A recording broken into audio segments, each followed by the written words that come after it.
Begin with breaking news. Immigration raids across Los Angeles today. Federal agents in riot gear facing off with protesters as they detain people at businesses in downtown LA and the Westlake District. Now, those raids leading to this protest in downtown LA. KCAL is live over, as you can see, a large crowd marching through the streets and on the ground. KCAL News reporter Jeff Nguyen, he joins us live, setting the scene for us, and he has new information on just how many people were taken into custody today. Jeff. That's right, Pat. So we are overlooking the 101 freeway right now. This is Alameda, and as we look right down that way, that is San Pedro, and you can see that the CHP has blocked off the ramp there to make sure that people do not get onto the freeway, which is something that we have seen during past demonstrations. Right now, as Ari pans to the left, you can see there are just hundreds of people marching here on Aliso right by Alameda. And the reason that they are here is because this is the federal detention center. Ari's going to tilt his camera up to some of the windows over there because earlier, in fact, right there, Ari, you can see some people inside the detention center through their windows. They have been banging on the windows. We can actually hear them banging on the windows down here. On top of that, you can also see them using flashlights as Ari tilts down, and you can see all of these folks, hundreds of them marching through downtown LA. Right behind that flatbed truck. We should tell you tonight, a Homeland Security spokesperson says that ICE officers and other law enforcement agencies executed 4 federal search warrants at 3 locations around downtown LA today. About 45 people have been arrested. In the meantime, LA City Hall is not happy with the federal government over what has happened today. Stay on the sidewalk. Stay on the sidewalk. Federal agents were met by dozens of demonstrators in the Fashion District Friday afternoon. Activists advised people to get onto the sidewalk and not get physical with the officers. Then tear gas canisters were used to disperse the crowd. Our team got hit with the suffocating and blinding chemicals that allowed agents to get through this gate of this clothing distributor. Katia Garcia tried to peer through the glass door on the other side of the building to get a glimpse of her father and uncle. Our camera could see a number of FBI agents inside. Devastated and heartbroken. The 18-year-old is concerned because her dad and uncle are undocumented. It was unexpected. We didn't know nothing. Like, they just called us. Like, I was at school and they called us and I had to come over here for my dad. A spokesperson for Homeland Security Investigations, a branch of ICE, said federal agents in downtown Los Angeles were executing search warrants related to the harboring of people illegally in the country. On Friday morning, a day laborer captured video of an ICE operation in the Westlake District outside a Home Depot. The witness says he saw a number of his friends being led away in cuffs. Proud to serve and protect ICE. There was a third operation at the offices of the clothing distributor. LA Mayor Karen Bass says, "I am deeply angered by what has taken place. These tactics sow terror in our communities." Agents were able to leave the clothing business with a number of people, but it's unclear how many. Janeth Garcia's dad works here. We just don't understand why all this is happening. He's not a criminal. All he does is work and come home. He's a great guy.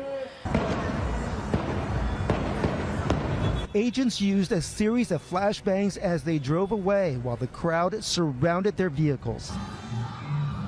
And back here live, this crowd has really multiplied over the last couple of hours. I'm guessing a lot of that is because of social media. The word is really getting out about this demonstration. As you can see, people surrounding the federal detention center. And as I stand right now, I can actually hear some of the people inside banging on the windows from where I am. We should tell you that during the federal government's operations throughout the day, a number of activists have shown up to these locations. They got on loudspeakers, and their goal was to remind people who may be detained that they have a right to stay silent as well as the ability to get a lawyer. But again, the Department of Homeland Security says about 45 people have been detained. At this point, they are not saying where those people are being processed. We will stay on top of this for you, and if anything changes, we will be sure to check in. For now, reporting live in downtown Los Angeles, Jeff Nguyen, KCAL News. All right, thank you so much for that reporting, Jeff Nguyen. He is at the Federal Detention Center there. Now, members of the LA Rapid Response Network, including CHERLA and SEIU, denounced the raids in just the last couple of hours. They were racially profiling our community. So I want you to know, and I want this president to know, and I want every elected official in this country to know, being brown, being black, being Asian, looking like an immigrant does not make you criminal. And LA Police Chief Jim McDonnell sent us a statement on the raid saying, quote, "I want to make it clear the LAPD is not involved in civil immigration enforcement.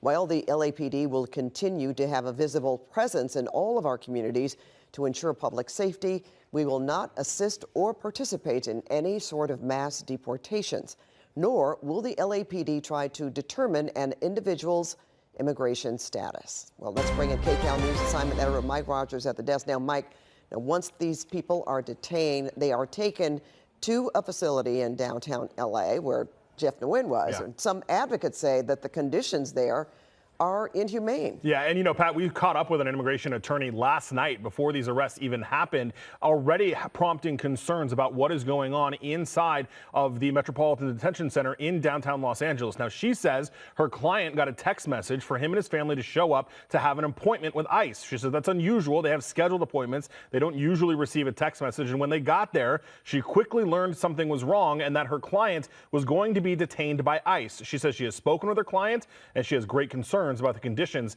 inside that facility. About 25, 30 people in each pod. There's some benches.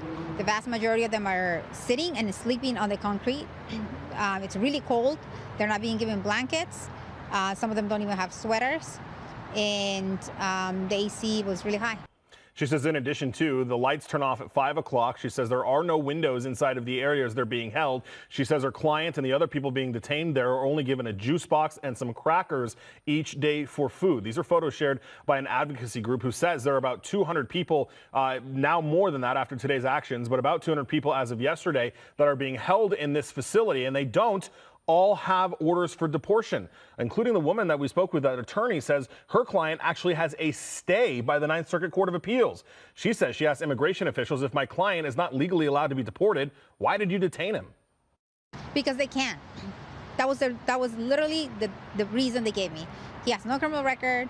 He's not, you know, a dangerous person.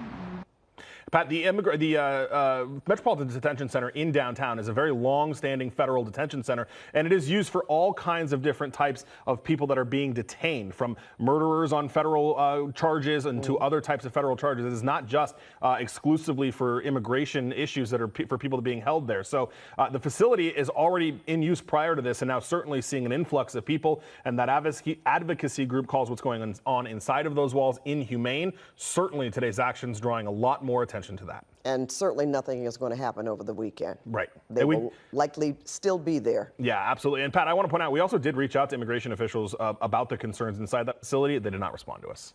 Okay, well, I know you're going to stay on top of it. We certainly will too, and we will keep you updated on these raids, the protests, and what happens next here on KCAL News and on KCALnews.com. We are following protests in downtown Los Angeles that now have really gathered in a parking lot or in the street trying to block a parking lot. Well, federal agents, including ICE, Homeland Security, the DEA, FBI, they have all gathered there. We don't exactly know why. We are possibly thinking that they could be staging to conduct more raids. We're not exactly sure. But at any rate, protesters who probably were left over from the events earlier today are still there, as you can see, and they have put upon this parking lot where these federal agents are. Not exactly sure what their motive is. They're angry, first of all, that they're there in the first place. We have not seen violence. We did see someone arrested, but for the most part, protesters have been shouting at the federal agents and taking pictures on their camera phones, obviously documenting. We do have our reporter on the ground there, Zach Boweto, if we could bring him in. Zach, can you give us a location? Is this near the federal Pat, building? We're here on North Hill Street and Alpine in Chinatown. And it's a very active scene here at 11:30 at night. We haven't seen any violence here, and you spoke on it over on CBS LA. You know, the federal agents having a lot of patience. I have Congressman Jimmy Gomez here with us right now. Congressman, thank you for taking time. We're live on KCAL News.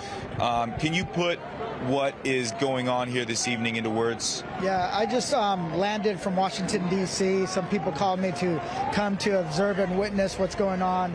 They said that the FBI was staging here, but we also see agents from the Department of Homeland Security, and we've asked them to move, to leave, because you can see that the tension is kind of picking up here. We want people to remain safe. We want people to have a right to protest and peacefully assemble, but the tension is getting higher and higher. And that's on top of the raids that we saw today, really instilling fear in people, tackling a member of the labor movement, David Huerta, who's one of my constituents and friends. So we want them to move on so that the tension can die down here, because right now it seems like it's starting to pick up. Yeah. Obviously, we're hearing from other federal officials who are saying that these federal agents are here serving search warrants and are here from orders from the federal government. They're reacting to Mayor Karen Bass saying that they don't want ICE in the neighborhoods here in Los Angeles. What's your response to that from other federal officials saying that those federal orders trump those local orders? Well, one of the things is that there's also we have state laws and city laws that protect people here, but at the same time, Donald Trump ordered ICE into the city. We have also a right to basically not cooperate with our law enforcement to help them detain people, but people also have a right to be on the streets, to be here to actively protest and use their First Amendment rights. But this all started with Donald Trump saying he was going after criminals. What I've heard today, that he went after kids, parents when they were attending their kids' graduations, people that were working in the fashion district, people that showed up, people who had asylum, received asylum, were going through the process, showed up to court like they've done over and over, and were taken to the basement and arrested. So right now they're doing more to spread fear, and they're not keeping everybody safe. They're trying to say that they're keeping us safe by arresting a seamstress in the fashion district. That's just insane. So I'm here to observe, to see what happens, but also try to make sure that people stay safe.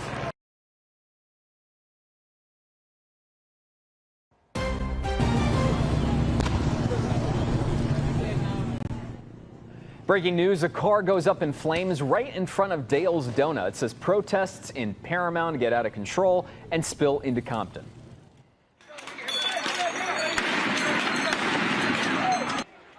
And tensions escalate, officers in riot gear firing tear gas at protesters who are pushing back on immigration raids.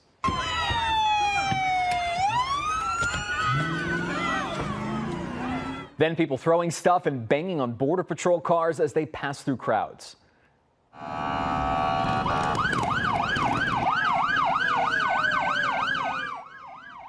Meanwhile, another crowd tries to block a U.S. Marshal Service bus. Federal law enforcement officers use tear gas and flashbangs to clear away the crowd. Tonight, U.S. Attorney Bill Escalating says federal agents arrested over a dozen people who impeded agents. Let's get right to KCAL News reporter Zach Boweto live in Compton. Zach, what's happening? What are you seeing right now? Hey, Gio, we're standing just off camera here. To our left, there are some masked people who have just bashed and tipped over this solar security camera station that was set up here at the Arco gas station. across the street from where the Los Angeles County Sheriff's Department deputies are stationed. Over here to the right, you can see those deputies. They have ride shields. They're standing strong at the intersection of Alondra and Atlantic. They're trying to hold there and make sure that the protesters don't go past that point. As you mentioned earlier, let's roll some video. There was a car that caught fire at the intersection here of Alondra and Atlantic, just right in the middle of the intersection where traffic was going back and forth and where authorities were trying to push protesters away from the action. We've seen fireworks. We've seen flags out here. People on dirt bikes. People on motorcycles. We've seen spinouts, burnouts, donuts. Pretty much anything that you can think happens in a major protest. We're seeing right now here in Compton. We did speak with the Los Angeles County Sheriff as well as a protester about what's happening here in Los Angeles today. Here's what they had to say. Well, we'll get you that sound. This is the United States of America. It's supposed to be for everybody. No one's better. No one's superior. We are the same. We bleed the same. We will die the same. We will all go under the earth the same. All we're doing is trying to help our people from being separated from their families. That's all we're doing. That's all. Do you see anybody being violent right now, sir? No. As the crowd has grown, it has become more violent. Individuals in the crowd that have been throwing objects at the federal agents, and we started to call in additional resources from around the county of Los Angeles. Now, just within the last few minutes here, authorities have opened up traffic here at Alondra and Atlantic, so that's why you can see cars now going through the intersection where that charred car still sits. Also within the last few minutes, those protesters knocking over that security camera. It's now resting on the power line just here above our heads. So a lot of stuff still happening here, Gio, in Compton, and with the federal authorities deploying more backup. We are thinking that this is not the end of what's happening here in Compton this evening. Zach, yeah, we're seeing the knocked over station there sitting on its side from KCAL. Before we let you go, I know earlier when we first broke in around 5 o'clock, you made a mention of how there's a large number of people there, obviously, a lot of them with their phones out and other forms of video trying to just watch what's going on. Do you still get the sense that that's really sort of the energy level of folks around there right now? Because we've described it throughout the afternoon that this is an ebbs and flows, and we seem to be on a bit of a downswing right now, but we know that that can change at any moment. Yeah, Gio, I would say about 90% of the protesters that are here have their phones out and are observing what's happening. There's another 10%, and the sheriff said maybe 300 to 400 protesters here, so maybe about 30 to 40 people who are causing a lot of the damage, who are responsible for tossing over this security camera station, who are doing the burnouts, who are lighting cars on fire, lighting fireworks, but still a very active scene. And like you said, it ebbs and flows here. You know, we just saw, I would say, the deputies here, the number of Los Angeles County Sheriff's deputies double within the last 15 minutes. So we're here. KCAL's on scene. We're watching. We're reporting. We're talking to protesters. We're talking to the sheriff. And as everything plays out here this evening, we'll be here to make sure our viewers know what's happening. Absolutely. Zach Boetto live in Compton. Zach, thank you. And breaking news, Governor Newsom says that President Trump is moving to deploy the California National Guard. The National Guard is controlled by the governor, but Governor Newsom says the federal government is moving to take over the California National Guard and deploy 2,000 soldiers. Newsom goes on to say that move is purposefully inflammatory and will only escalate tensions. And President Trump posting this on Truth Social, saying, quote, if Governor Gavin Newsom of California and Mayor Karen Bass of Los Angeles can't do their jobs, which everyone knows they can't, then the federal government will step in and solve the problem. Riots and looters the way it should be solved. Earlier, not far from the Compton scene in Paramount, protesters clashed with law enforcement, with protesters trying to block vehicles and throwing objects at cars. Officers using pepper spray and firing rubber bullets. Take a listen to this.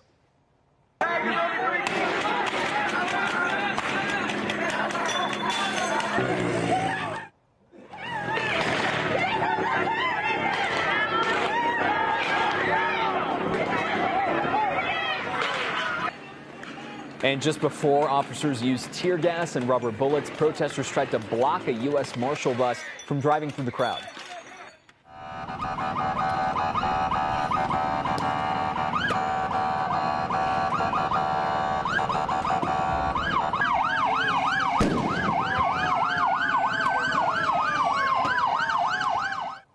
See the horn honking, the face-to-face between the bus and the protesters, not to mention the flashbangs going off in the background.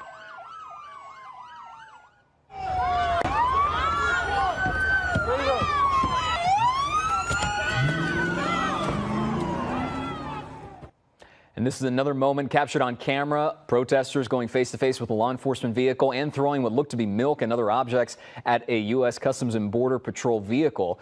And over in Inglewood, citizen video shows someone being stuffed inside a Border Patrol car. A few people were outside of the car protesting law enforcement. It's unclear if this was part of a larger raid or who the person was being taken. We've reached out to federal officials but haven't heard back yet. Today's protests come after an hours-long demonstration in downtown L.A. yesterday. People crowded the federal building where detainees were taken following widespread immigration sweeps in L.A. The protests got tense at times, with officers firing tear gas to clear the crowd. And that protest continued into the night, with crowds gathering in Chinatown, where federal agents appeared to be staging. Protesters confronted those agents as several flashbang grenades went off. Several of the armored vehicles were also vandalized with graffiti. And the leader of one of the nation's largest labor unions remains in federal custody. Service Workers Union President David Huerta is accused of interfering with the L.A. immigration raids. The U.S. attorney says Huerta was blocking an ICE detention van. The union says Huerta was injured during the arrest and had to be taken to the hospital. Huerta is expected in court on Monday. Today, California lawmakers say they are being denied entry into the downtown L.A. detention center where detained migrants are being held. Congressman Jimmy Gomez and other elected leaders say they should be allowed to visit any facility that's detaining migrants, but were told they weren't allowed in because of safety issues. I've been to the Middle East, I've been to war zones, so I know what it's like to actually be in a situation that's a lot more dangerous than inside this building. How many people are there? It is our job as members of Congress to have oversight. We reached out to Border Patrol for more information about the facility, but have not heard back. In a warning from the FBI, the agency says protesters could be prosecuted for attacking officers or impeding on immigration operations.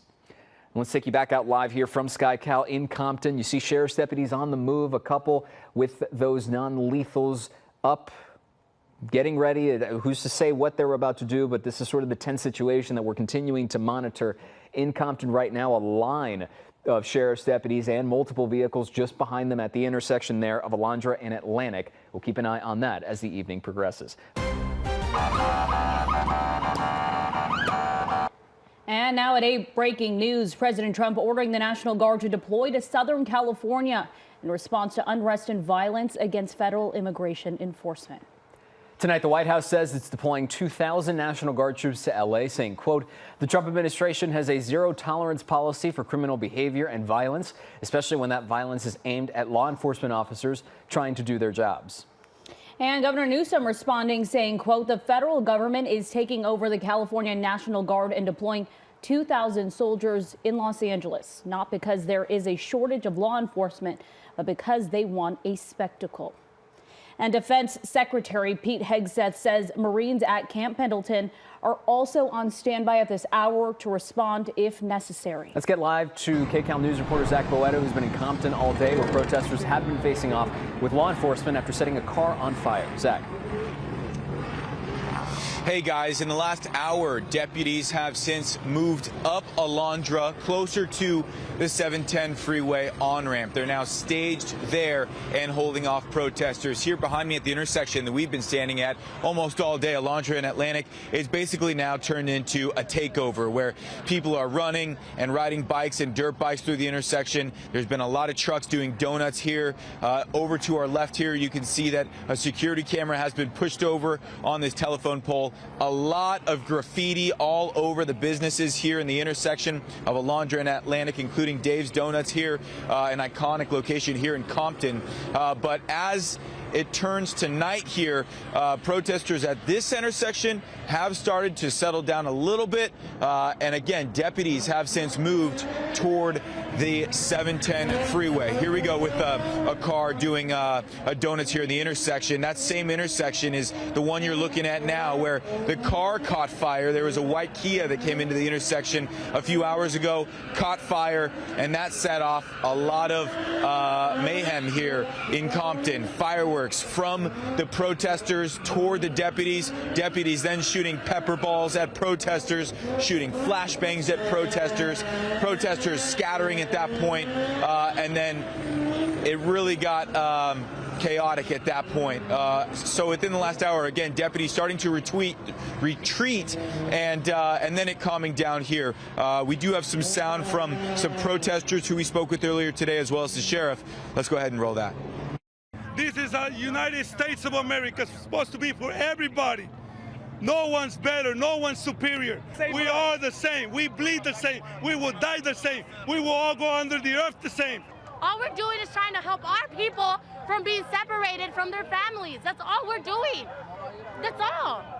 Do you see anybody being violent right now, sir? No. As the crowd has grown, it has become more violent. Individuals in the crowd that have been throwing objects at the federal agents, and we started to call in additional resources from around the county of Los Angeles. Still a very active situation here in Compton. If you live in this area, a good idea to avoid the intersection of Alondra and Atlantic. And no one is getting over the bridge over the 710 freeway. You can see in the distance here a lot of Mexican flags, a lot of American flags. People, again, upset with these ICE raids and coming here to Compton to show their frustrations. Guys? Yeah, Zach, we can see a lot of the people that are still out there. We heard someone doing a donut, as you said. You mentioned that LASD deputies have retreated. Are there any currently at the location you are at? Yeah, there's a couple dozen deputies down the street here. You can't see them from where we're standing, but they're just past the Dave's Donuts here on the corner. Still a couple dozen deputies holding strong with their riot shields. They have some green fencing laid out in front of them. Again, they're not letting anyone get over the overpass, which crosses over the 710 freeway. Can't see them from where we are now, but there are still some protesters clashing with those deputies, and we'll work to get a better shot for you guys coming up here at 8:30. Zach Boetto, live in Compton. Thank you so much. And it looks like those deputies are not showing full force to the protesters. You can see someone doing donuts right here in the intersection. Normally, this is something they would stop, but in this case, they're kind of holding back. And a lot more traffic flowing at this point compared to earlier. Well, earlier, not far from Compton, this was a scene in Paramount where protesters clashed with law enforcement. Protesters trying to block vehicles and throwing objects at cars and officers, using pepper spray and firing rubber bullets. Take a listen.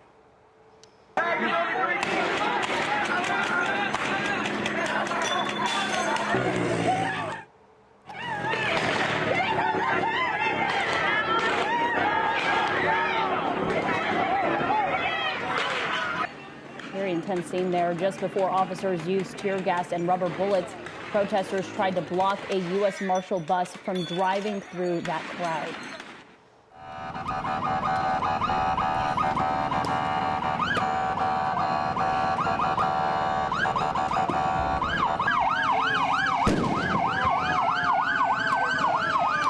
This also in Paramount, you see a U.S. Marshal Service bus head-to-head with a group of protesters, at one point trying to push the bus back before then making its way through, and law enforcement allowing it to cross paths there.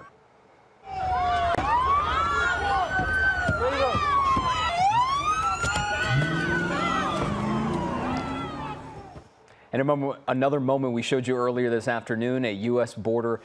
Customs and Border Patrol vehicle also getting things thrown at it from protesters. At one point, looks like milk, rocks, other things being thrown at those vehicles as they pass by. Over in Inglewood, this was the situation here. Citizens video shows someone being stuffed inside a Border Patrol vehicle there. A few people were outside of the car protesting the law enforcement. It's unclear if this was part of a larger raid or who the person was that was being taken in this video. We have reached out to federal officials but have not heard back yet. And tonight, a rally outside a detention center in downtown LA where protesters are gathering for anti-ICE rally on Alameda. This is happening right between Aliso and Temple. After yesterday's raids, they say they're standing against President Trump's immigration policies and fighting for dignity and equality. Now, joining the rally there, SEIU President David Huerta's nephew, who says his uncle is physically okay after being hurt during his arrest yesterday. We're here in solidarity with him, in solidarity with the immigrant community. They're trying to criminalize people that are working class, people that are the backbone of this country. If they want to deal with bad people, fine. That's a whole different conversation. But they're targeting working families. They're separating children. Children are not the bad guys. Families and mothers are not the bad guys. Huerta is the leader of one of the nation's largest labor union, remains in federal custody. He's accused of interfering with the LA immigration raids. Now, the U.S. attorney says Huerta was blocking an ICE detention van. The union says Huerta had to be taken to the hospital. He is expected in court on Monday.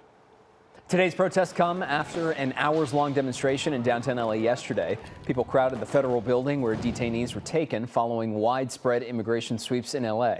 The protests got tense at times, with officers firing tear gas to clear the crowd.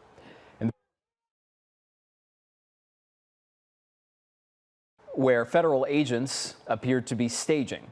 Protesters confronted those agents as several flashbang grenades went off. Several of the armored vehicles were also vandalized with graffiti. And today, California lawmakers say they are being denied entry into the downtown LA detention center where detained migrants are being held. Congressman Jimmy Gomez and other elected leaders say they should be allowed to visit any facility that's detaining migrants, but we're told they weren't allowed in because of safety issues. Let's check back in with Lauren there because she's, as Leslie mentioned, just right there on the scene. And Lauren, we're taking a look at the camera here. It looks like a couple people and the crowd sort of inching closer and closer to that skirmish line. What are you seeing? Are you hearing anything at all as well? Right. Yeah, that's right, Gio. Yeah, this crowd here. And now I see Leslie was mentioning, you guys were referencing. I was on the other side of the truck. I didn't see this small, relatively small compared to earlier group of I don't even know if we can call them protesters at this point because I don't know if they were here earlier, but they are facing off with police right now. You can see officers, they have that their gun that they're going to use to shoot that tear gas at them if they move closer. And we keep seeing people test their limits here. And the officers are not fooling around tonight. They will deploy that tear gas the closer you get. I also see officers, they've been showing their flashlights, checking us, seeing who we are, also seeing putting their flashlights into the crowd here, and they are telling people to get back. But if they keep inching closer, and it's just asking for trouble here. The officers are not fooling around tonight. They want everybody back behind this line. And there's also, I should mention, which I didn't mention earlier, this road is now blocked off. And moments before that tear gas initially first went off, we had cars trying to get through here, and the protesters were redirecting traffic to turn around to go down the road again.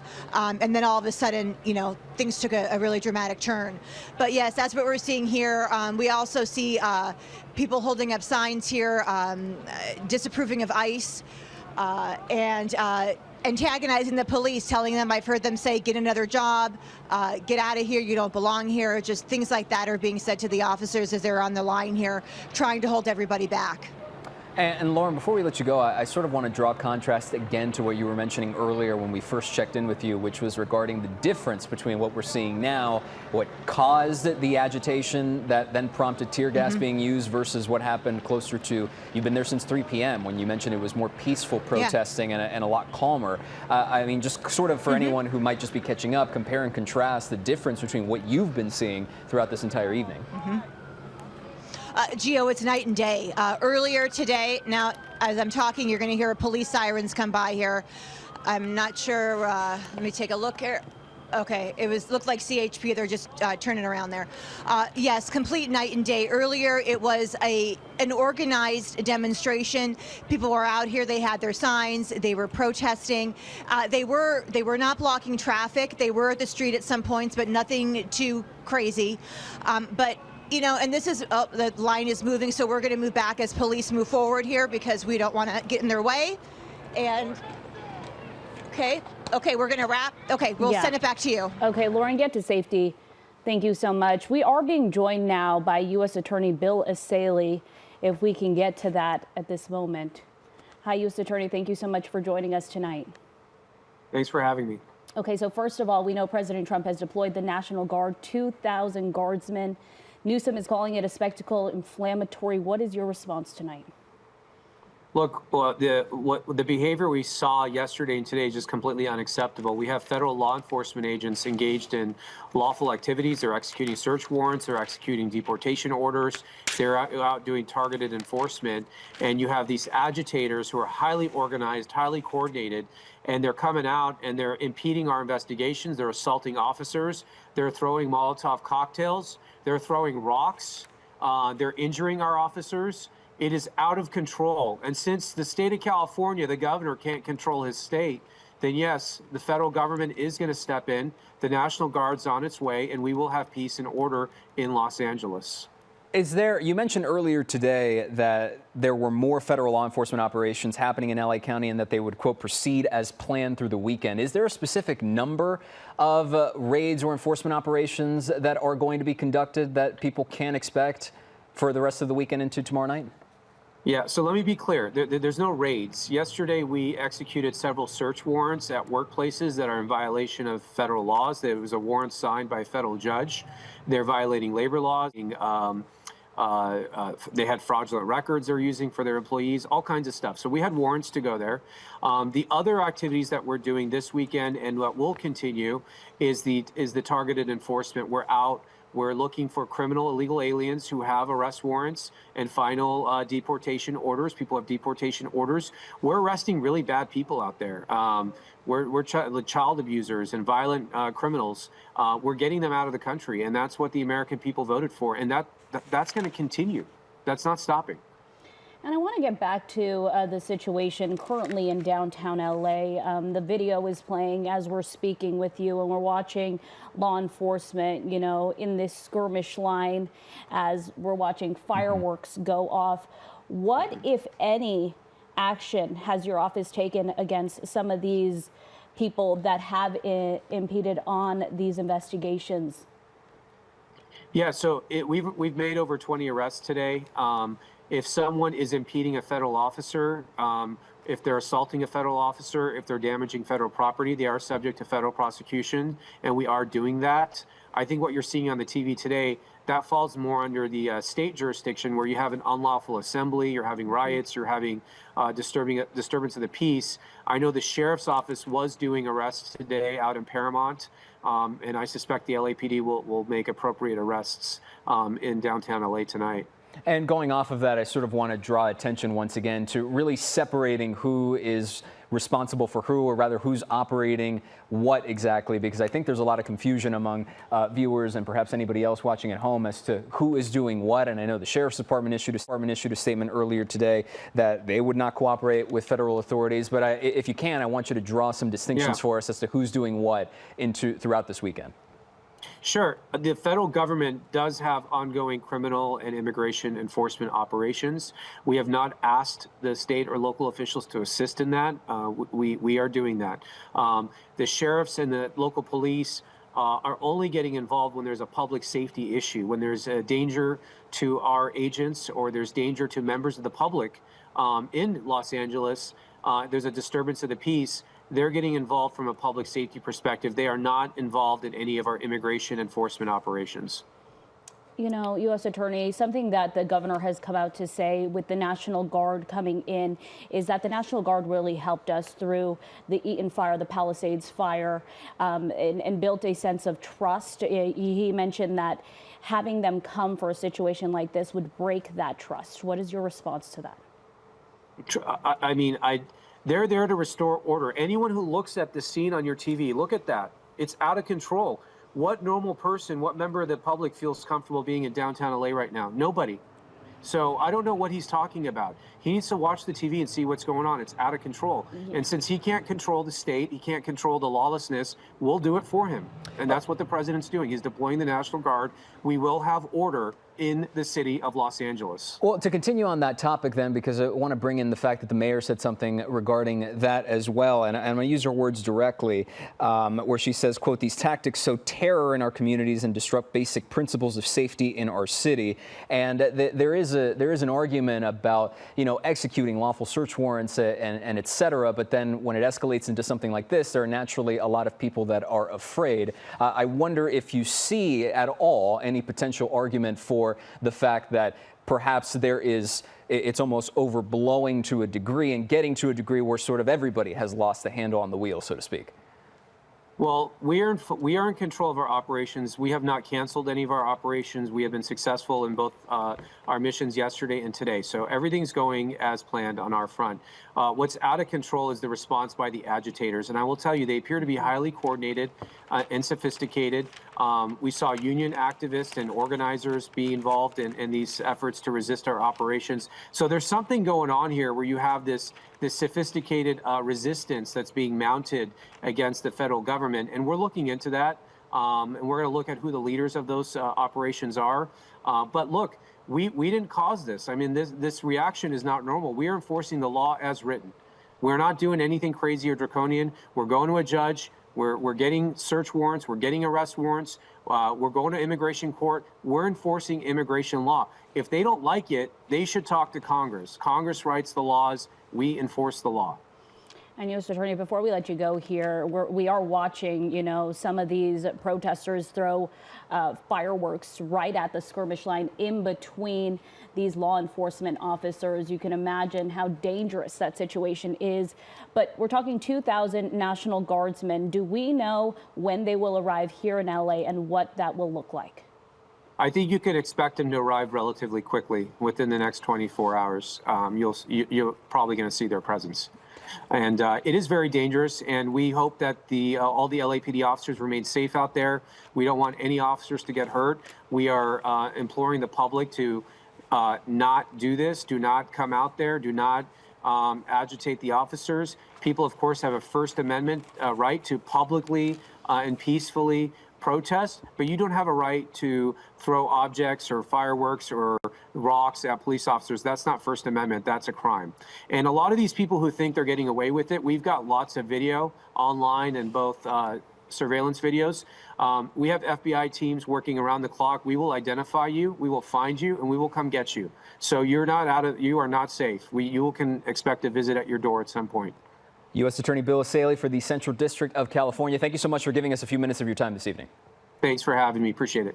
Let's get to Lauren Posen, Oh who is down there. Lauren, what are you seeing and hearing? It's looking like things are getting chaotic. A large crowd of law enforcement come out. We have, oh my God, we have tear gas, we have fireworks going off, tear gas is in the air, people are dispersing. I can't see anything.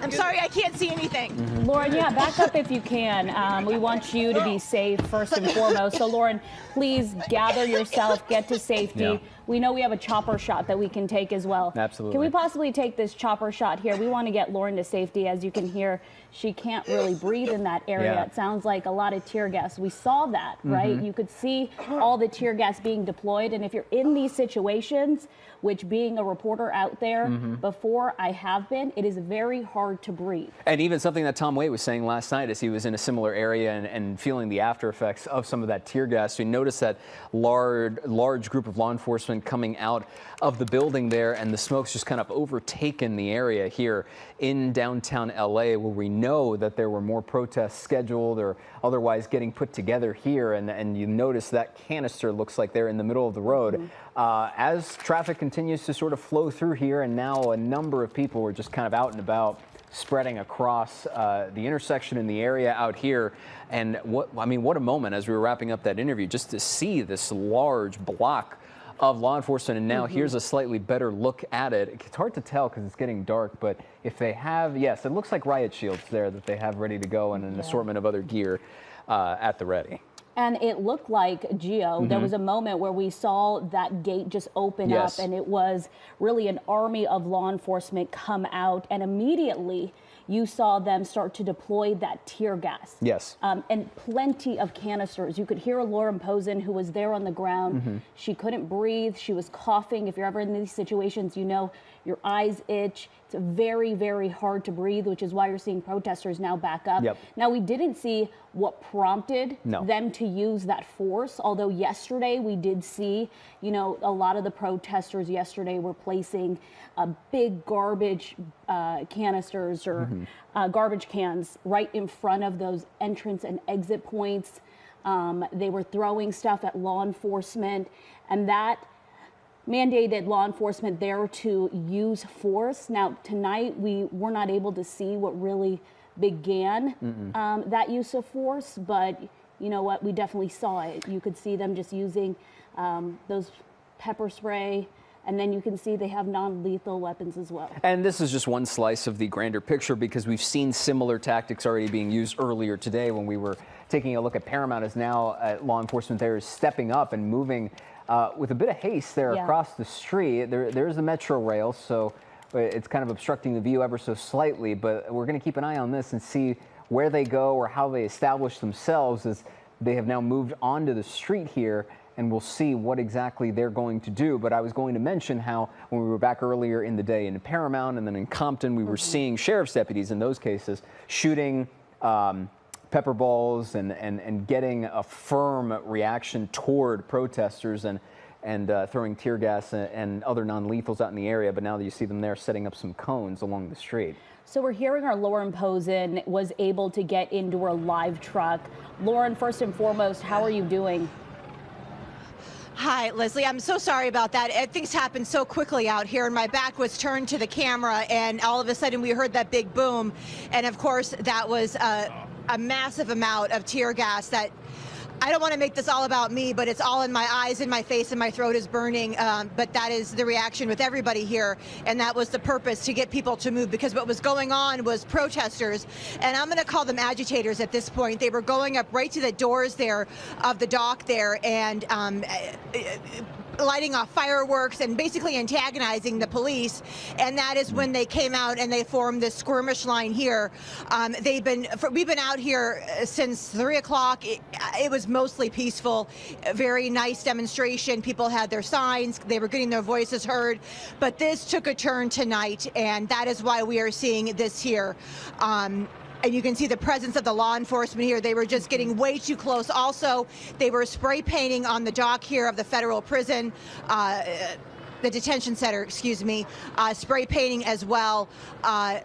Honestly, getting out of hand. And that is why we're seeing what we're seeing here with the police breaking this up and shutting this down, because it was passing the line of a peaceful demonstration.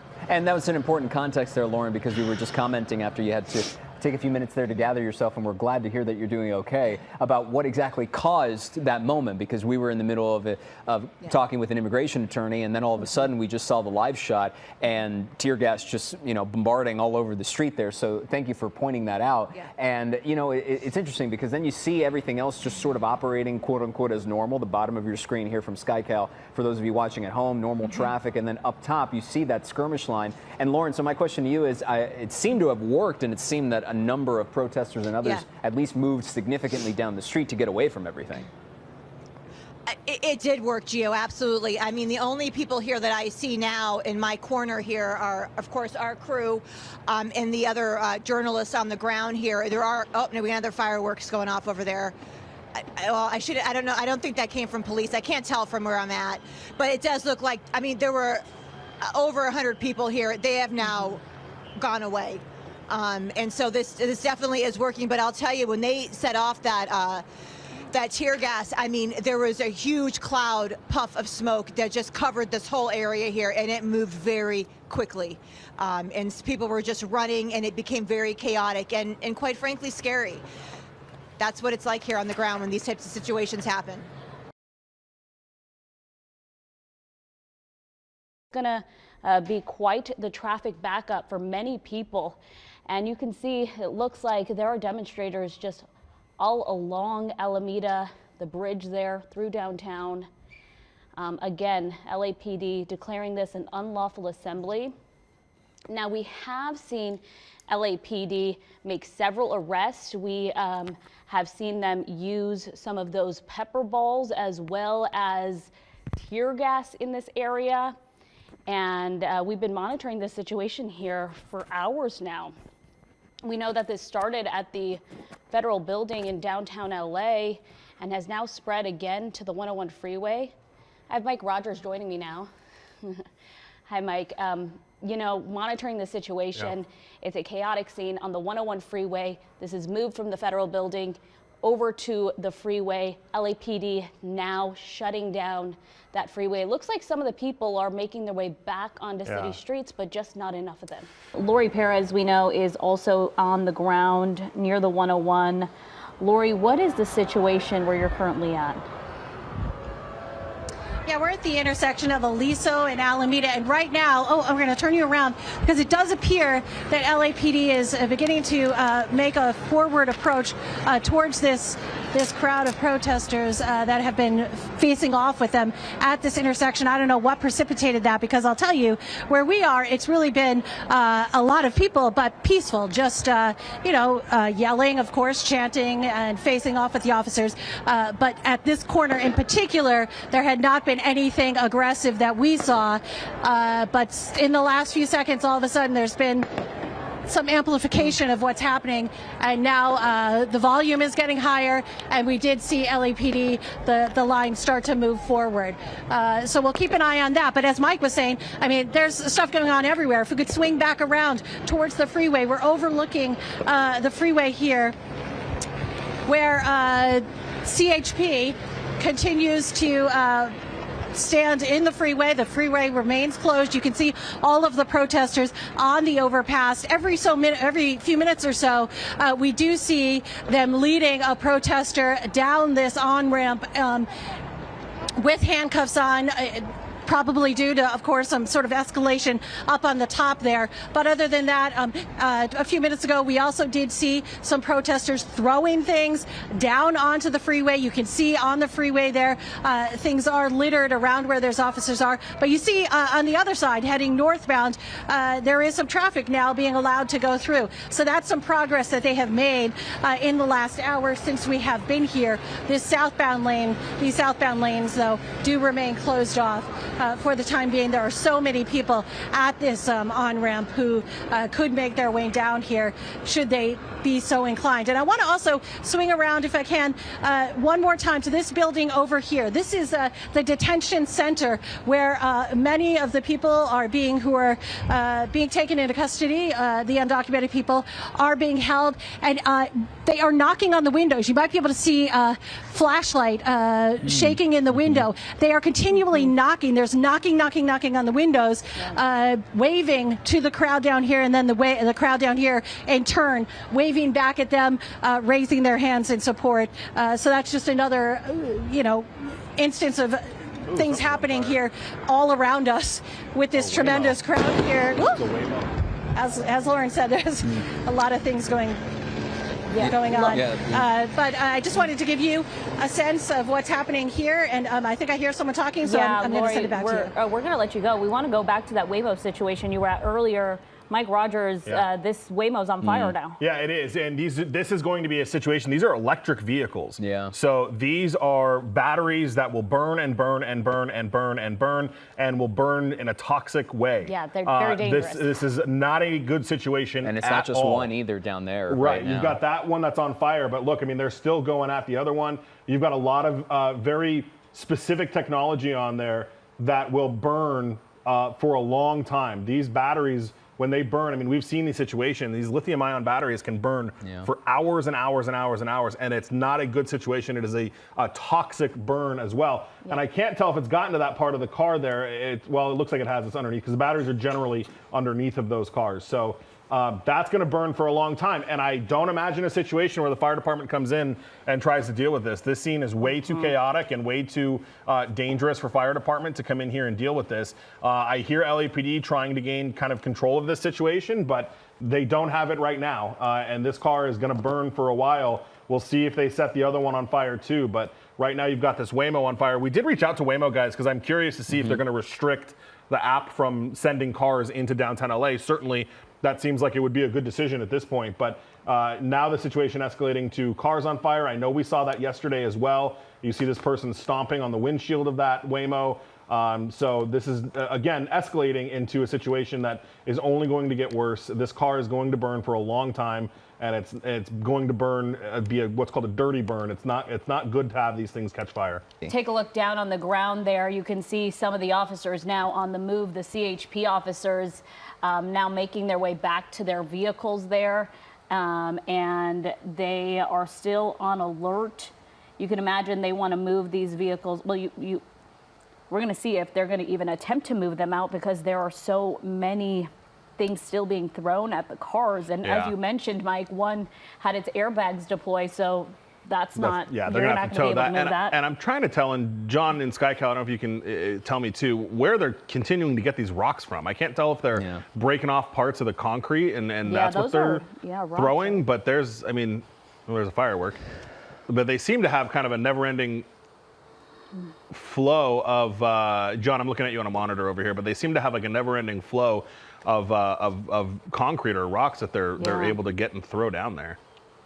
It's funny, you see, I don't know if we can look at the other SkyCal shot really quick, but you've got a line of what I believe to be his National Guard Humvees sitting there, and just steps away, you've got these protesters that are right there. And then you've got these protesters that are throwing this concrete or whatever they're able to get their hands on, and throwing it down on top of these CHP cars. And now you've got the CHP officers obviously understanding that if they walk out from underneath of that overpass, they'll most likely be hit with these very large rocks that are being thrown. Yeah, we hadn't seen them for a while there, but you know that. Oh, here comes another scooter. No. There you go, another scooter getting thrown just off this overpass down onto the CHP vehicles that were staged there originally because a group of protesters had walked onto the 101 and completely blocked it. CHP was able to, you know, in less than an hour, I would say, push the protesters back, but the southbound lanes of the 101 through downtown have remained shut down. And this is clearly why, because in the last few minutes, we saw things continue to take a turn with this small group of protesters here. You see really quickly, guys, you see that group leaving. It's because they're shooting less than lethal rounds at the protesters now, hopefully to push them off of the overpass there. It's hard to tell, John, are they shooting out from under the freeway, or where are they shooting less than lethal at? Can you tell? Yeah, from under the freeway, he's telling me. So they're shooting it up at the crowd. Obviously, they're not going to get the crowd that's right above them that is causing the most problems, throwing all this stuff at them. But looks like, look, we got one officer getting in the car right there, trying to move it and get out of the way at least. Yeah, but you made a good point, Mike. You can see on the left side of your screen just how many rocks, or it looks like a lot of them. Yeah, concrete. Because they're pretty big. Yeah. Pieces of concrete are just. You see people here trying to rip off the traffic signals. And we've already seen one sign get thrown down there, that long parking sign that's sort of nestled in between. Oh, yeah, there goes another rock. I'm just trying to watch where they're getting them from. It looks like, I don't know if they've kicked up some of the curb and they're able to make concrete blocks out of it, but. Are they bringing it themselves? We really don't know. Northbound lane's still open here, and you can see that the demonstrators are not, even touching the northbound lanes, throwing anything down to those people, thankfully. But our producer told us as we were taking a look, another scooter has now been thrown. You saw CHP just throw, smoke up there to disperse that crowd as more rocks. That officer just got hit by a rock. Well, now they threw it back. And they threw back. Very dangerous situation for that officer there. Oh, man. Especially because, they may, these Those are a lot of concrete rocks. Like that's heavy. Yeah. I mean, they may seem small potentially on air, like from SkyCal, but no, those are, they have to be chunks. It looks like they're getting. You can make them out on the roadway. Yeah. I mean, they're huge. You see it, look at it up against the push bars of that Dodge there. You can see how big it is. And that's even with full tactical gear and everything else. I mean, he was getting bombarded there for a second. I mean, my goodness. We do want to keep our eye on this minivan that's driving through sidewalks right now. Mike, this is a very dangerous It is. situation. Oh my gosh. And they're totally in a pedestrian area. They've almost hit a couple of pedestrians.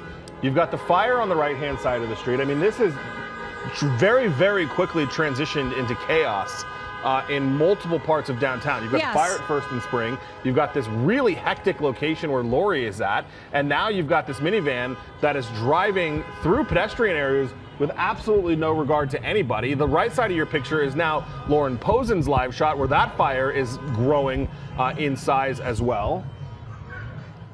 My concern is this minivan that's just, look you at know, just ran towards the crowd. Yeah, Lori, you're right by this minivan, right? You see that minivan? Yes, he just came right at us. Just came right at us. Lori should probably get away from that area. Yeah. Driving in reverse right now Oh my down the God. street.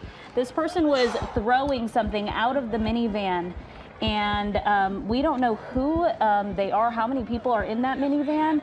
But look, this crowd is now going towards it. Looks like a gentleman or a person without a shirt on. Yeah, shirtless for sure. This is insane. I mean, this person is out to cause harm. Yeah, and that can be a very scary boy. situation here. You can see now the people. Yeah, I mean, if you guys want to. Lori, be careful because that minivan's coming back your direction. Back towards you. Woo! Oh! Oh! Oh my God! And the crowd is now chasing the van. Bad situation, guys. This is. Oh man. Oh my God. Lori, this we is a want you really to bad situation. Yeah. Look at this. I mean, you got people chasing just straight up to the driver's side. I mean, I'm throwing things at the van. That guy had This a dog. person is was driving, you know, through the park right by Olvera Street.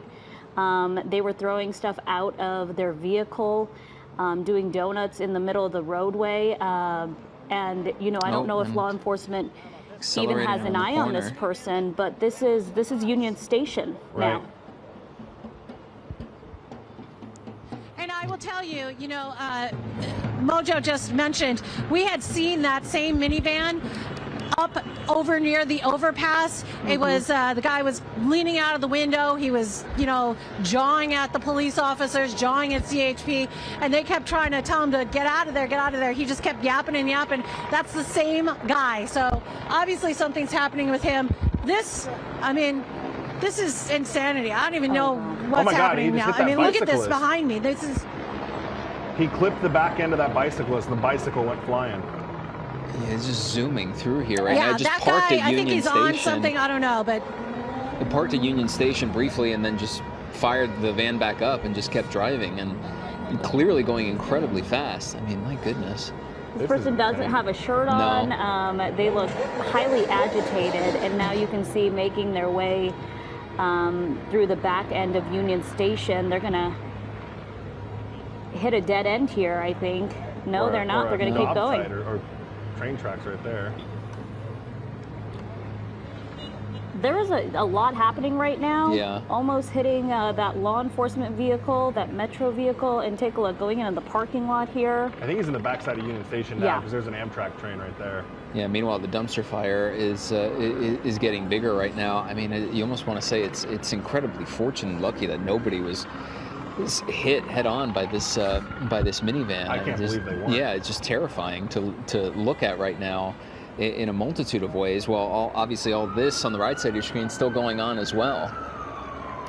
Yeah, the right side is closer to where Lori was, closer to that Chevron station there on Alameda and Cesar Chavez. And we try to keep our eye on that minivan and that driver who was, you know, looked like driving very erratically, and we were afraid they were going to hit someone because at times they were driving on the sidewalk.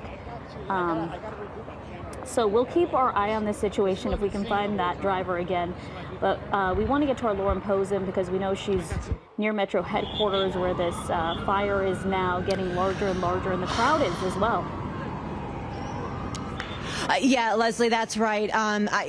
As soon as you guys left us, I don't know how to describe them, but they're like, there's those little motorcycle bikes that people are not supposed to ride in the streets, but they do.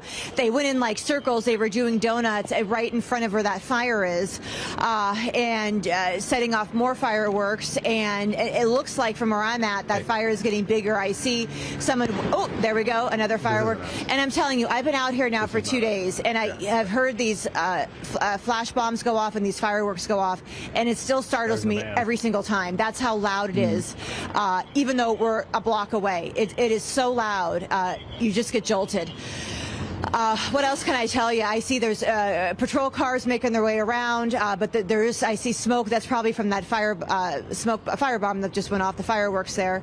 And that fire is just getting, it looks like it's getting bigger. I have not seen any fire trucks come by yet. I'm not quite sure why. They probably have other priorities tonight they're working on within this area. But I'm sure they're aware of it happening. And it is seemed to be just condensed in that one little area there in the corner by that bus stop. Another firework going off there. And now I hear patrol cars coming down. We'll see what happens here. A lot of people just walking by, kind of taking this all in. Here come the patrol cars. I'll let you take a listen. You can see. Good man. Let's see. 1, 2, 3, 4 patrol cars.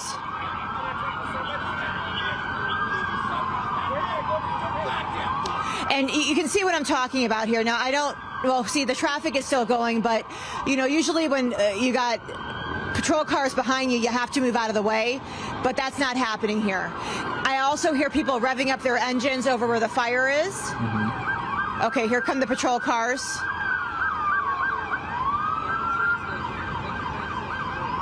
They might be going to address the situation by the fire over here. Not put it out, but address whoever's throwing things into it. One thing I want to mention, too, when I was out here last night, I was talking to one of the organizers of a protest that was happening yesterday. And I had asked, I said, are the people here, are they being flown in from other states? Because that's something that can happen. In past protests I've covered, that's when I was in Atlanta. People were being flown in to be disruptive. And he told me yesterday, no, everyone here, they're Angelenos. Now, I don't know if that's the same case for tonight, if these are agitators being brought in from different cities, different states, or if they're just people that are very upset, and that's what we're seeing here. It's hard to say right now, but that's something to keep in mind as well, because that's something I've noticed in reporting in other states, that people can be flown in from, as I said, different cities, different states, to cause this type of disruption that we're seeing tonight. Yeah, and we're just keeping an eye on that fire there as it's still going, but that law enforcement movement, at least toward that area, let's see if it makes a significant difference moving forward. Lauren, in the meantime, over on the left side of your screen here, we're still keeping an eye on that minivan because it's been going in a sort of... It's going in a circle here, right? Yeah. They're circling back to Olvera Street now. Well, it has moved actually kind of a little bit further east. So they're actually kind of over like, nearest like Mariachi Plaza. So we did get away from where the rest of the protesters were, but look at this. Yeah. This person driving incredibly erratic, and law enforcement already has their hands full in this area. So at this point, we're just hoping they stay away from people, but blowing through intersections here, you can see front end damage almost hitting that vehicle, and we're gonna keep our eye on that. We don't know who this person is, but we did see them head over towards Olvera Street, where they then went into the park. They're now in the East LA area. And so that was a very dangerous situation. Some of those demonstrators even tried to chase after that minivan. Throwing items at the minivan as well. I mean, that's what a few... that was really intense. Yeah, yeah, and then clipped a bike at one point too, right? Yeah, right, Mike? The back tire of it. I mean, it looked like the person on the bike was okay, but I definitely saw the bicycle fall after that ordeal, and that was at Union Station. Like that was in the drop-off area of Union Station. Now, yeah, we're in like the Boyle Heights area here at Savannah and First Street. You see that school, I believe that's Roosevelt High School, that is right beneath it. Now, we had seen the van come down this street right here and then stop around that tree.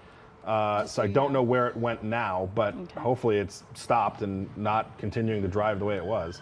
Yeah, and that is the hope, you know, because LAPD is not pursuing this vehicle, but I don't think they're even aware of that situation. Did they park, Plank? Yeah, they're back. It's that last car right there on the side of the street. You can tell because it's got such significant front end damage there. Yeah, this is either the second or third time now that we've seen it just come to a full stop before. We'll see what it does here, but the last couple there's the times. guy. So he's walking back. He'd gotten out. He was shirtless, or he still is shirtless. And there he goes, getting back in it.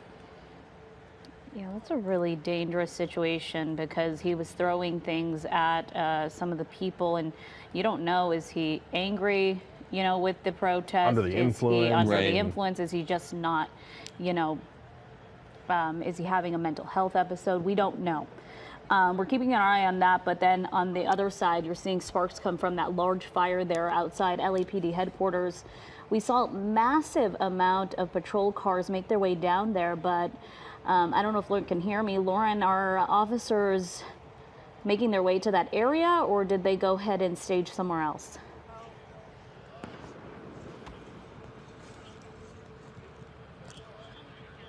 Okay. I can't hear you right now, but I can tell you that officers were headed this way, but I'm not sure about that, but I can tell you that tear gas has been deployed. We can feel it again in our throats.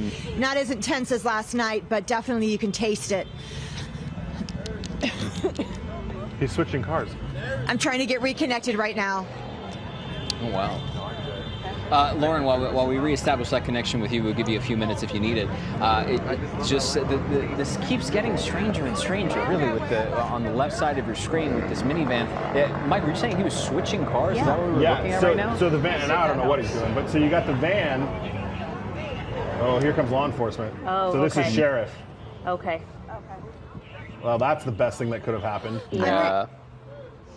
It truly is. He was talking to some gentlemen there, and they have come to or put him under arrest here, or at least detain him. Mike, for a moment there, he did turn the lights on a different SUV, and we thought he was going to get in that one. And it looked like, I mean, he got in the back of the van, he took out what looked like a coat or something that he was kind of waving off, and then he walked over to what looked like a white SUV and started to get into that one and turn the headlights on. Like he was about to go, you know, get into that car. Thank goodness this is sheriff's deputies that came in here and are able to take him into custody now. Live now to our Nicole Comstock live in Santa Ana. Nicole. Yeah, well, things are getting a little crazier out here now. So just about 20 seconds ago, we had someone launch another big one of those directly at police, and they do not like that, and the LA County Sheriff's deputies out here as well. So you can see them posted up now in the center of Broadway and 4th in Santa Ana, and they're still using those pepper ball rounds. I don't know if you can see the officer with these like pepper ball guns they're using to shoot them in the direction of protesters. But of course, you know, right after they throw these big firecrackers and fireworks in the direction of law enforcement officers, then they kind of like run back down the street again. So it's basically a game of cat and mouse out here tonight, where they're trying to push them down the road as far as they can away from the federal building, which is where we have dozens of National Guard troops protecting that building tonight with a fleet of Humvees. They also have all the roads around that blocked off tonight. We see some more LA County Sheriff's deputies over here to the right of us. So I think we have, I'm not sure if you can see this, Ben. We have another group, maybe of protesters down this street. So throughout the night, they've kind of been moving around, sort of staying in the same area, but they'll go down one street and then pop up around the corner. And so it takes a lot of coordination on the part of the sheriff's deputies and police departments to kind of stay ahead of the game and see where these people are coming from. Again, not everyone in the crowd is behaving this way. A lot of people are just kind of yelling at police. They have signs, and there's a couple people in the crowd who continue to throw these explosives in the direction of law enforcement officers. But again, you know, the president called in the National Guard, more of those troops today to help keep law and order in some of these communities dealing with these protests. But they are behind the police officers. So, you know, unfortunately, these police officers and local sheriff's deputies are not the ones that have anything to do with these immigration raids, and they're dealing with the brunt of what's going on out here tonight.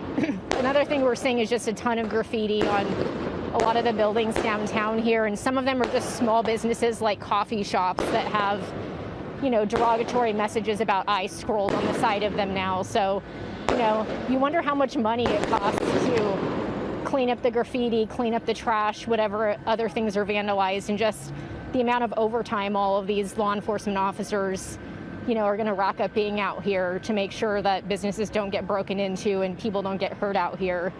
I don't know if you can see in the center of the road here too, there's tire marks. So when the protesters come, there might be one of them on a motorcycle or in a car that's kind of doing donuts in the center of the road. But that's the most of what we are seeing out here tonight, and hopefully things settle down soon, but it doesn't seem like it. So we'll send it back to you in the studio. Yeah, Nicole, we have KCAL over your location right now. We've seen the fireworks being set off there in your area. Earlier today, we saw that one guy in the yellow hoodie who was taunting officers. He was taken into custody.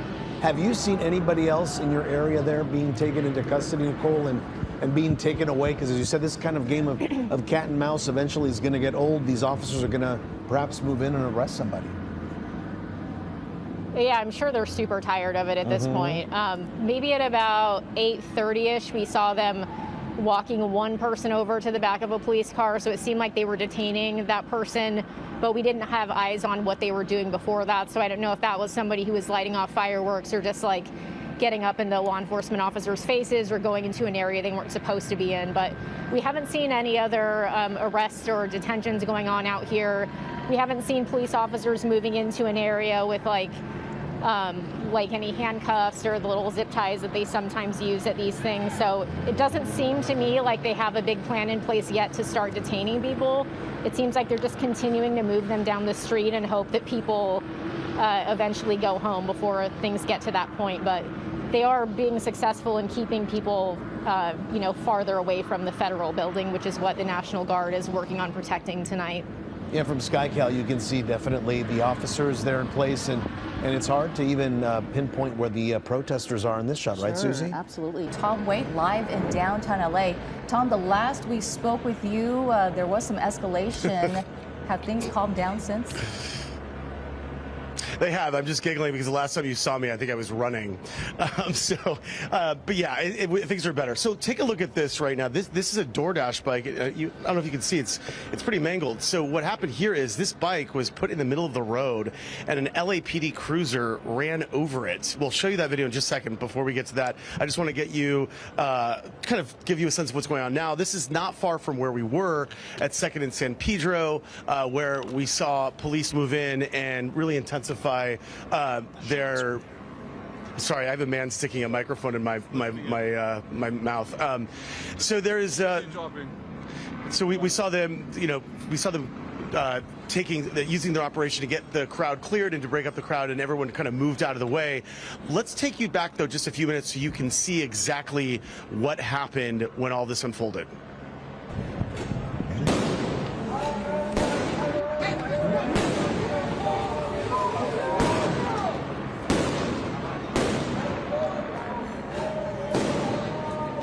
So that was at 2nd and San Pedro there when officers had been clashing with protesters there at the intersection. A number of protesters were firing fireworks into the CHP and police officer line, and also there were a number of people tossing projectiles. So then you saw that response, very intense. The CHP, throwing in tear gas, and canisters were fired. It was very rapid response. It did play out though over several hours, and then they sort of broke up that crowd, and people flushed out and kind of moved to different areas. Very intense pepper spray, and yeah, it was very escalating situation that became very tense, and it appears now once again we may have another situation where police will have to respond to this area. We are on Central right now, and The other, yeah, we're right at Central, and this is kind of where we're seeing now some more people gathering, kind of reconstituting the crowd. You probably also saw, you know, we talked to a protester who was saying he was hit by a rubber bullet and described some of his frustration about how this is all unfolding. So all we were doing is just trying to express our concerns, and then they start shooting at us. So I don't even know where we can go and be safe, where we can express ourselves without feeling intimidation of the police. I want to be able to, you know, be here at least to express that this is not okay.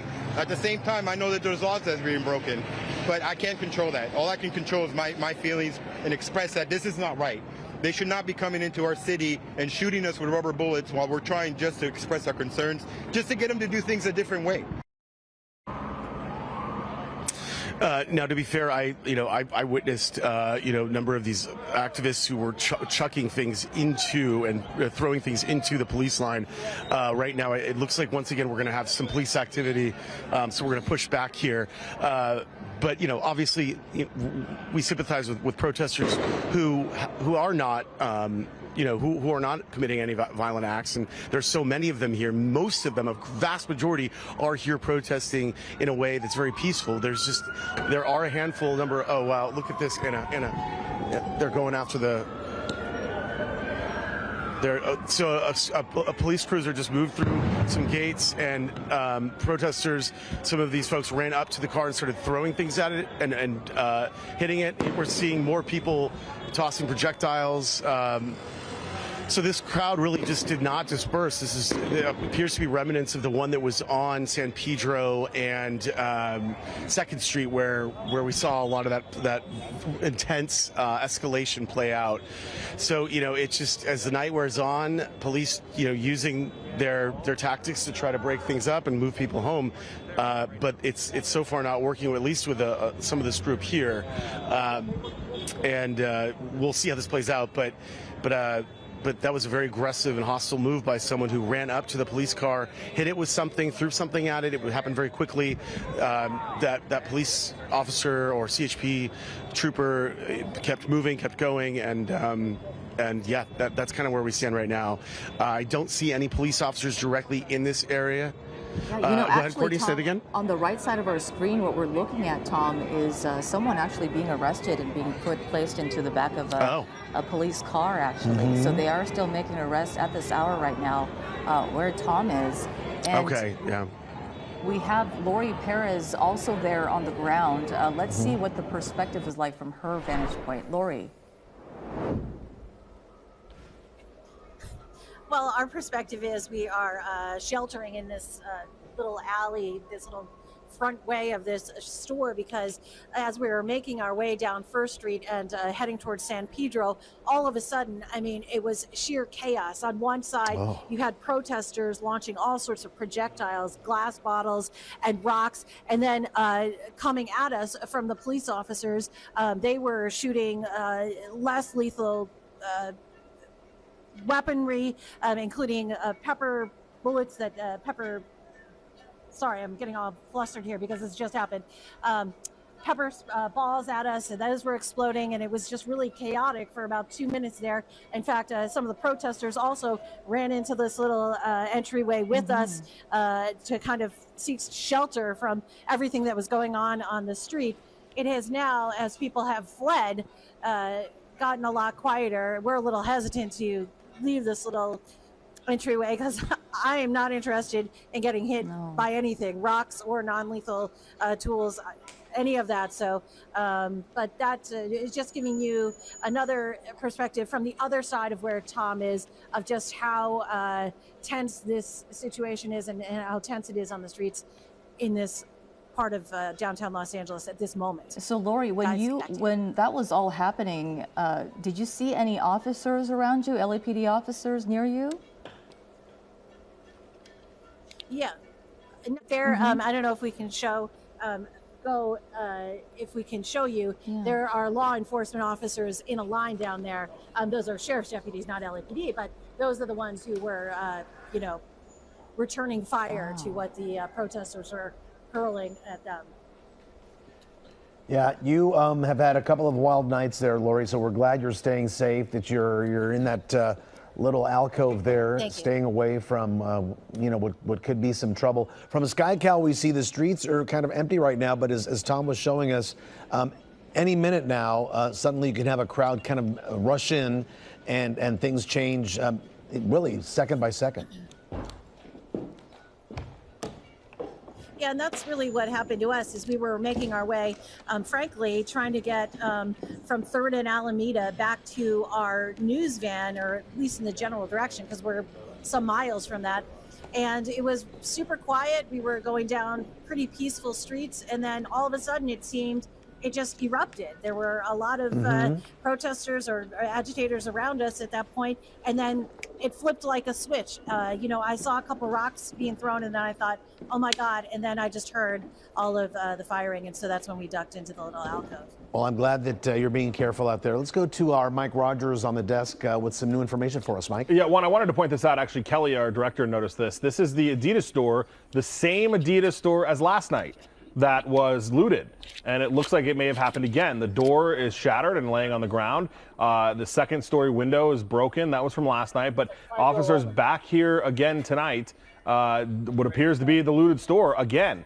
So we watched them do this last night. The officers will go in. They're going to have to clear the entirety of the store to make sure that there was no, more anybody else inside, I should say. So we'll see those officers do that. But this Adidas store was burglarized last night by looters, and here we watch as LAPD goes in again and does the same thing they had to do last night, which is go in and try to see, if there's anybody inside. It's unclear how much merchandise was taken. Last night, we saw them do quite a bit of damage, actually. We saw lots of boxes that were rifled through. We saw some property that was actually sitting on top of the police cars that the officers were bringing in and out of the Adidas store. This was one of 3 stores last night that was looted. We had the Nike store, the Adidas store, and a T-Mobile store. This is the first type of looting report that we have seen tonight. And again, this is the Adidas at 8th and Broadway, the same place that it was last night when these officers had to respond then to it. Now, I'm trying to remember if it was this door last night or if it was the other door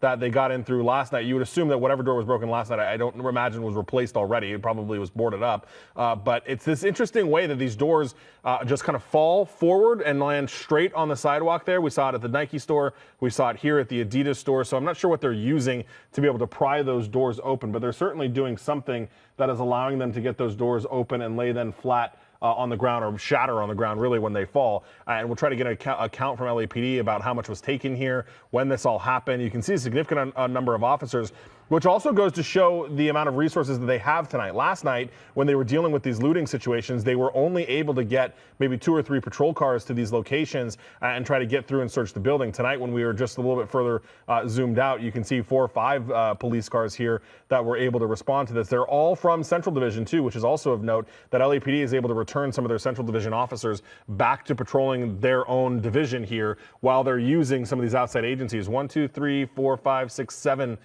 8 police cars that I see in that shot there that are trying now to investigate this looting situation at this Adidas store that is at 7th and Broadway in downtown LA, which is not really an area that we've seen a ton of protesters tonight. We've seen a few of them.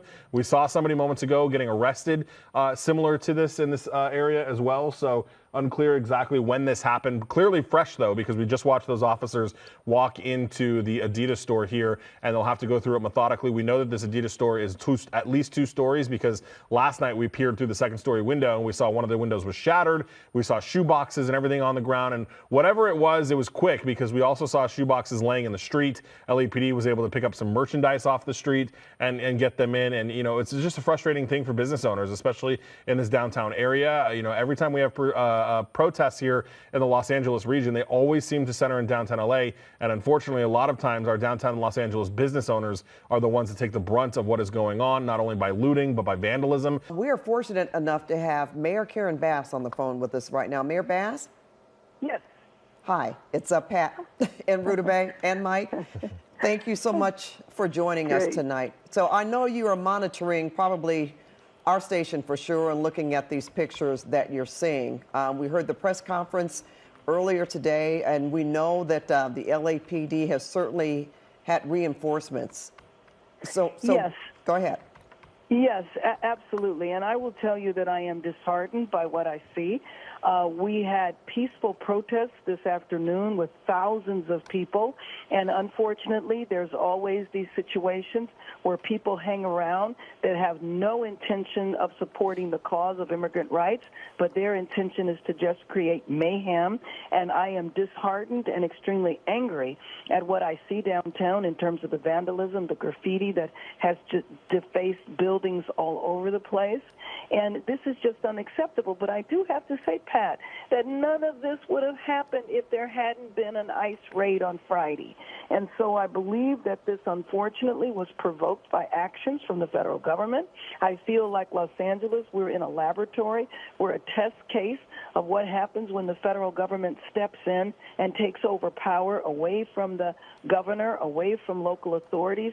Sending in National Guard when they were not needed just aggravates the situation. LAPD is not in this alone. They are working with the sheriffs. They're working with nearby cities. They join forces with situations like this. And right now, the National Guard is protecting a building. They're not involved in any of this. So one has to ask, why are they even here? And my goodness, the idea that now we need the military, instead of the military being fighting a war overseas, now we're going to have the military in the streets of Los Angeles. This is an experiment that needs to end, and the ICE raids need to end. But you know, Mayor, you said that we're going to have the military. Do you know what they are going to do? What powers do they have on the streets of Los Angeles? They're just going to be involved in keeping order at the federal buildings, or are they going to be able to go out on the streets of Los Angeles and deal with protesters? Well, heaven forbid they go out on the streets and deal with protesters, streets that they have no knowledge of versus our law enforcement that knows this area. But you hit the nail on the head. We don't know what they're going to do. We don't know why they're being deployed, except for to be used as a stunt to say that our city is in chaos, and our city is not in chaos. This is a few streets in downtown Los Angeles. Now, again, I'm not trying to minimize it. I'm furious over this. I'm furious over the amount of money it's going to take to clean up the city when in just a year we're going to be welcoming the world for the World Cup. But this was not warranted. We did not need this type of situation happening. I appealed to the White House. I said, please don't send in troops. That's just going to aggravate the situation, and that's exactly what has happened. And, you know, if you look at it nationally, there's a lot of people that think that what is going on in L.A. is equivalent to what happened in 1992. Pat, you and I were there.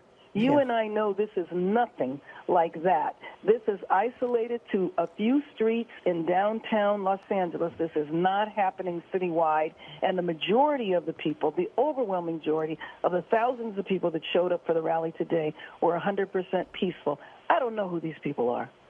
Well, Mayor Bass, we've heard from reporters on the ground. They've described it almost as a tinderbox. People are angry. People are out there. They're facing off now with the military in some instances, with the prospect that the military is on the way, the National Guard. And these ICE raids are not going to stop anytime soon, as far as we know. What do you project for the city in the coming days and weeks? Well, actually, you know, part of that depends on what is going to happen on the federal government level. So we don't know how long these raids are going to go on. We've heard 30 days. It could be 60. It could be 10. We don't know. We don't know when they're going to happen, where they're going to happen, or why.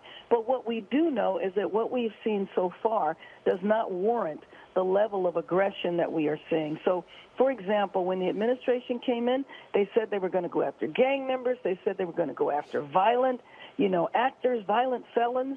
Well, I don't know how many violent felons were at Home Depot. I don't know how you go from a drug dealer to chasing people in a Home Depot parking lot that are day laborers who are just trying to make it from day to day.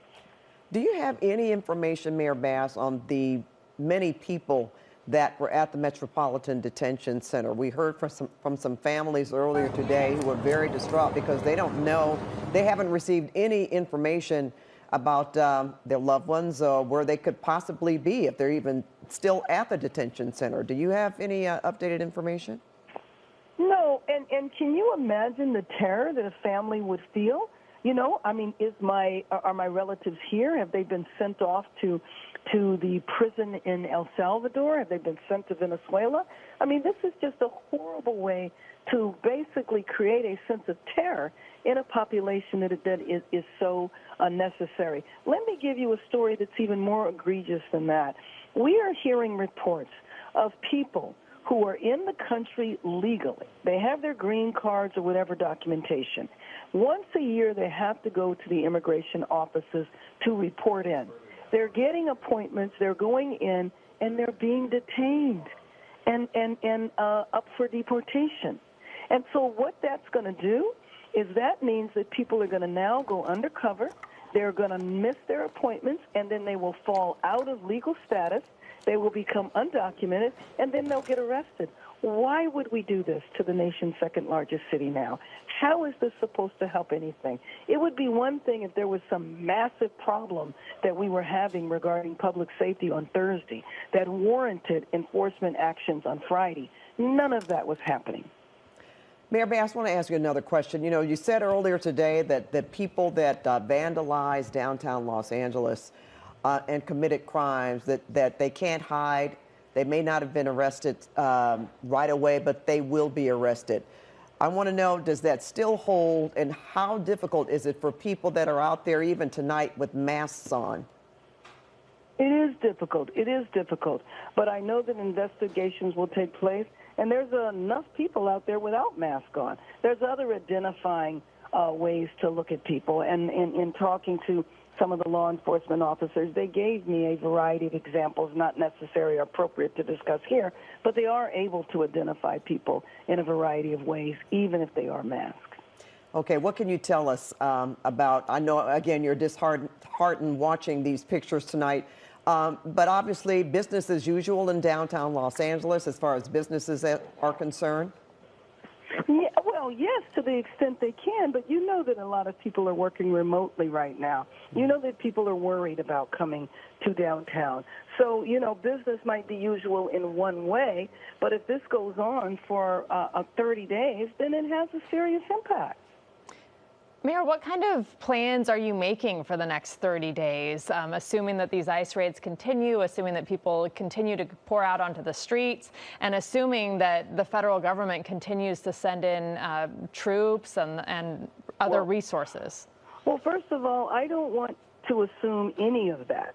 I want to continue talking to the administration and trying to convince them that this is not helping our city. This is contributing to chaos.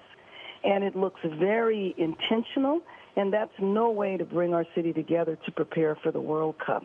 So I intend to continue appealing. I also intend to continue working with the organizations that have spent decades working with new people that come into our city to see how I can be helpful, how we can educate Angelenos to understand, you know, what their rights are. I think that's very important. But I also think it's important for all Angelenos to understand the impact that this could have on our economy. So you can have a man, for example, a father arrested at a factory downtown L.A., and maybe his wife works in a home providing child care or other services on the west side of L.A. This impacts all of our city. It doesn't just impact the people that are being detained, but you know we have a number of industries in our city where the majority of the workers are immigrants. Now, they can be documented, they can be legal citizens, but in their household, they can have people that are not. And so, again, that creates a sense of fear and terror throughout our city, and it was just unnecessary. Well, Mayor Bass, we're going to wish you the best because, frankly, we're all in this together. So yes, we understand certainly how you feel, how other members of the administration feel, how law enforcement feels at this particular time, and, of course, the families that are impacted. So we want to thank you for joining us tonight, and know you have a busy schedule ahead of tomorrow, probably some of it not necessarily on, plan because things are happening so fluidly. Oh, this is what I will be focused on 100%. Thank you very much, Pat. Always great to talk to you. All right, you as well. Anti-ICE protesters are getting on the 101 freeway once again. This, a live picture from the scene. Yeah, you can see that traffic stopped completely. You can see the people there more on the right side of your screen there. What we have been learning is that they climbed over a fence to gain access to the 101. This is in downtown. And we've been watching these protests day after day, and we've often seen law enforcement blocking the on-ramps to the 101 to keep people off of the highway. But this time they have managed to maneuver around those blocks and went over a fence. That's right, Amy. And it looks like officers are there. It looks like some of those protesters are turning around. Others are kind of moving in the area there. At least they're not blocking the lanes of traffic. But as you can see there, they are holding back traffic at this moment. So that's the fence that they broke through. And I'm going to ask our photographer, we can go back to the left. I think it's Jeff's crew to the left on the freeway, because CHP was just taking somebody into custody there. I did see that. Maybe it was back to the right, I'm sorry. But I did see CHP taking somebody into custody there on the freeway. And you see our Jeff Nguyen moving around to get in position there where this is all going down after they broke through that fence. We'll let Jeff get situated. Jeff, are you with us? Can you hear us? I'm ready. Go ahead, yes, Jeff. I can hear you. So let me go ahead and do this. Let me step aside so you can get a better look at what's going on. You know, Mike had mentioned that one person was taken to the ground and detained. That has happened right now. The CHP officers are moving people off the freeway. Oliver, once you walk forward along this fence line, I'm going to watch your back, brother. So just keep on walking, and you can see just what the CHP is doing right now. Obviously, right there, you heard the explosion from firework. But this whole thing has transpired in the last 5 minutes or so. The CHP has been able to reopen the freeway for traffic. What we saw was some very aggressive movement from the CHP. People had gone onto the freeway basically by that median right there that kind of separates the oncoming flow of traffic, or basically, I'm so sorry, that is actually the off-ramp right there. You've got the median, and then you've got the 101 here in downtown near Alameda. What the CHP officers did in all of their riot gear was they surrounded the group of demonstrators, and they basically encircled them, and all at once they pressed forward in basically 360 degrees and made the circle smaller and tighter, and now everyone is off the freeway. Oliver, why don't you keep on walking a little bit forward, and we're going to get ourselves beyond the vantage point of these two gentlemen right here. And over there you can see everyone is now off the freeway. Not sure as to how many people have been arrested. We did see one person cuffed and taken away, but you can see the CHP totally under control right now. In case you want to know where this is basically near the Metropolitan Water District, as well as Union Station. The offices of Metro is nearby. If you are someone who is familiar with LAPD and some of the infrastructure they have, it's also near Piper Tech as well. But right now you can see just a bunch of people out here trying to get a view of what's going on with this demonstration that was basically pushed off the freeway within about 5 minutes or so. So it seems like the CHP is not waiting for people to, you know, get more activated, or they're not waiting for the groups to get any larger. We did see someone just throw something over the fence to the CHP. You know, keep in mind something that the CHP is very aware of and they don't want to see a repeat of was Sunday night. You may remember there were a couple of CHP black and white units underneath one of the overpass out here, and then at some point people were breaking the concrete on the pavement, taking huge chunks and lobbing them onto the freeway, creating a lot of damage, creating a lot of havoc, as well as burning vehicles on the freeway. So the last thing they want to do is put themselves in that sort of situation again. And the other thing that you got to think about in terms of the response time, you know, when officers get in trouble, you don't want them to be basically stranded, right? Just to arrest one person, it's not a 1-to-1 ratio. You can't just have one police officer arresting one person. Oftentimes you need 2 or 3 police officers, not just to control the person and get them cuffed, but also to get them into the car. And something that, you know, we here in the United States have to keep in mind is that law enforcement have to function within the law. You can't just hurt somebody as you place them in the car. You got to make sure that their civil rights are preserved as well. And, you know, if there is some sort of medical situation, the police department also has to provide that medical care to someone, even if they are accused of a crime. So that's why there is this sort of balance that needs to be struck. But right now, as you can see in your foreground, in terms of this dirt field, where earlier we mentioned people broke through this fence line and then got onto the freeway, there are a lot of people at this point. Maybe some of them are getting the message and they are moving. Hey, Ollie, stay here, because they're coming. But they're taking, so you see a lot of people running. Do me a favor, Ollie, back up, get up against this fence so that you're safe, that your back is covered. Okay, so you see a lot of people moving. I'm gonna guess the reason is because more law enforcement is coming in to push this crowd. What we have been seeing since yesterday is that law enforcement is much more forward-thinking, if you will. You know, in past years, like when I covered the George Floyd demonstrations during the summer of 2020, sometimes law enforcement will kind of stand back and allow people to say what they want to say or convey what they want to convey.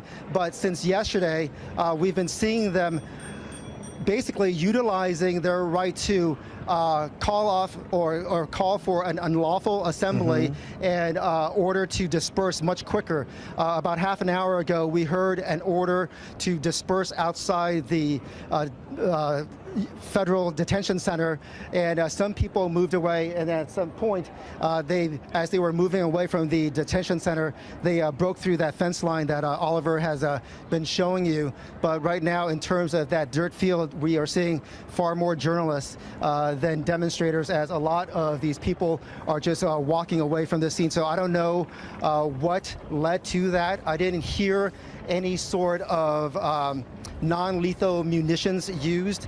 And you know, for the layperson, when we say non-lethal munition, what we are talking about is either like an aerial distraction device that we saw last night in Little Tokyo, where you see something streaking across the sky and then hearing a pop, or in terms of LAPD, what they have are either 37 millimeter or 40 millimeter non-lethal munitions. Colloquially, a lot of people consider those either foam projectiles or sponge projectiles, and they are used tactically to, quite frankly, inflict pain, and also the popping noise or the percussion that you hear from that is very daunting as well. Well, our Tom Waite is there on the ground where the people who we believe are about to be arrested are standing.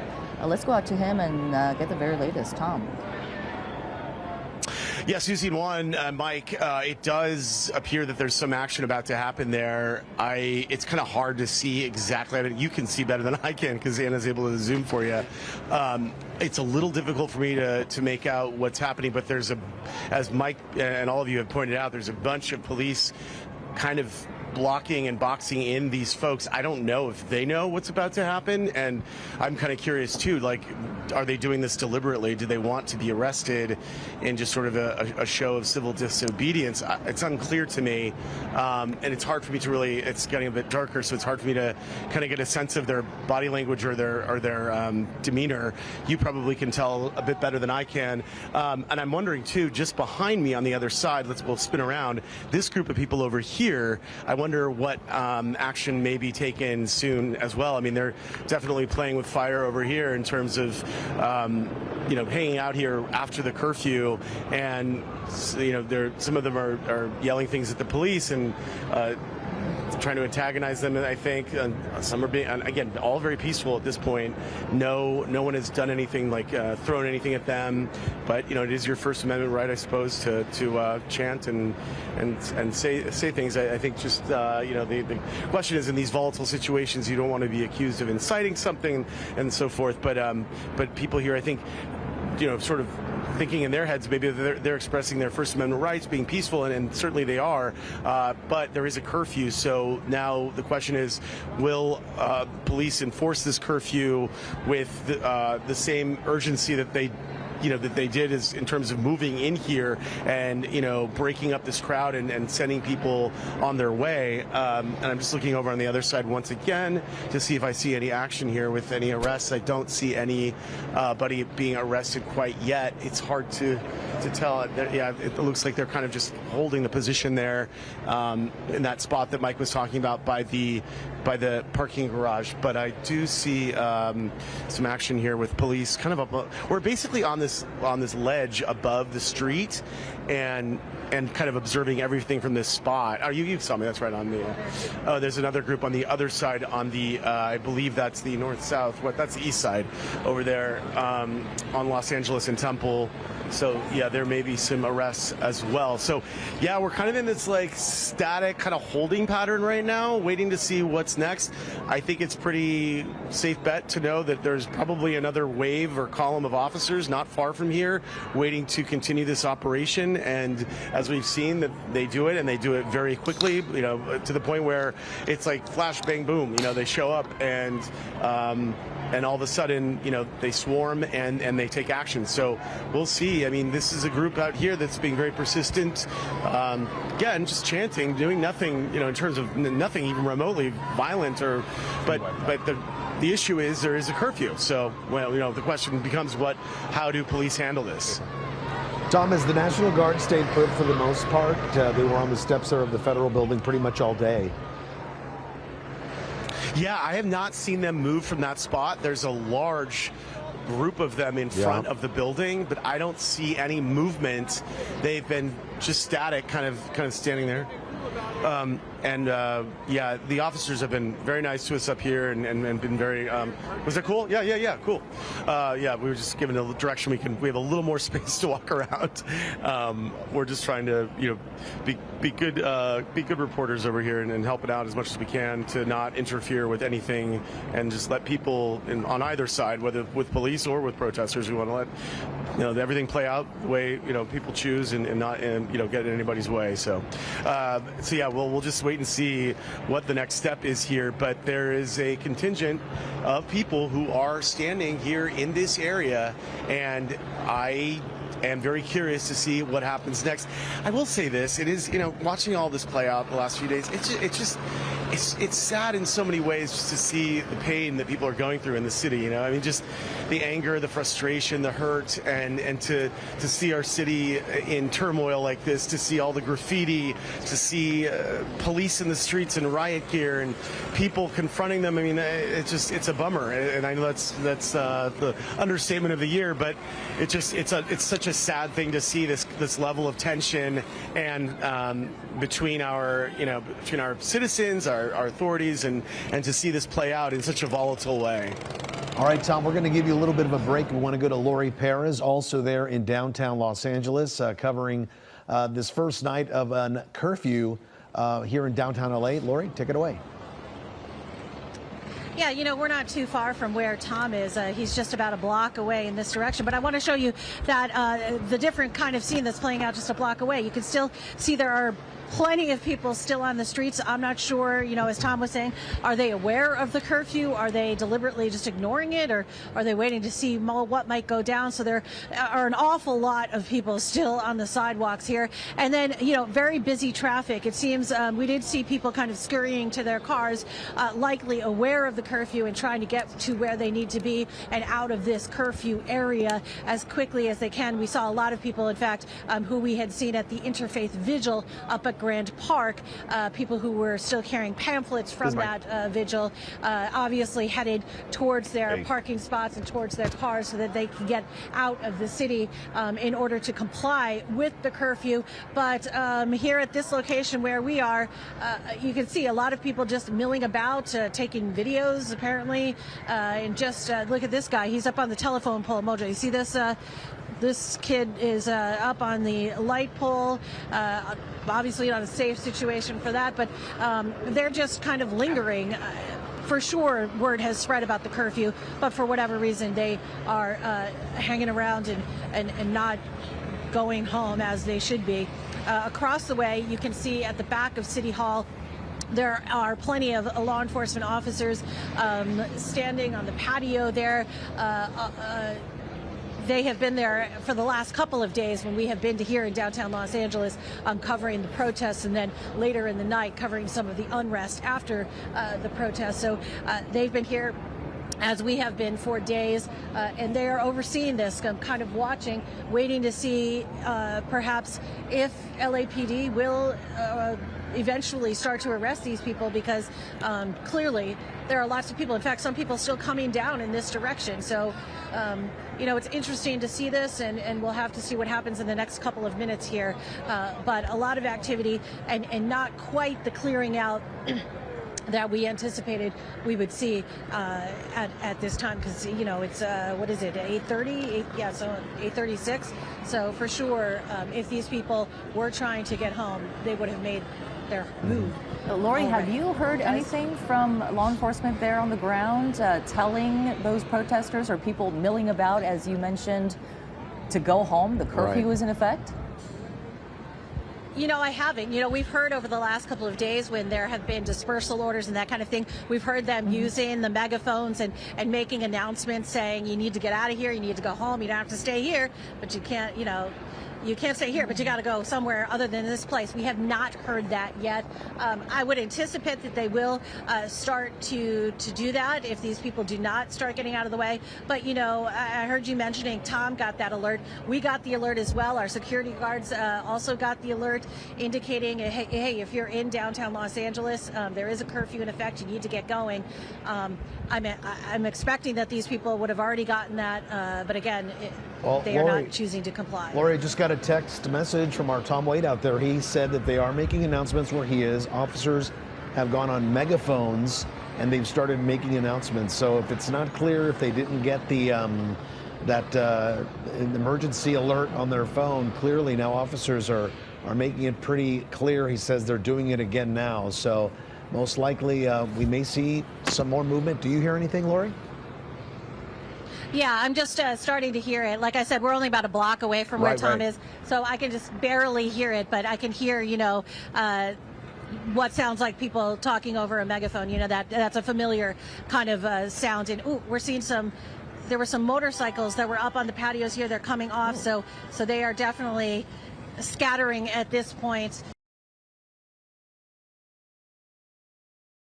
To our picture now in downtown LA from KCAL. As you can see, a huge police presence tonight by the LAPD, and this is in Koreatown. That's right. This is where protesters had gotten away from the curfew 1 mile zone around downtown Los Angeles. They made it way past MacArthur Park, now into Koreatown.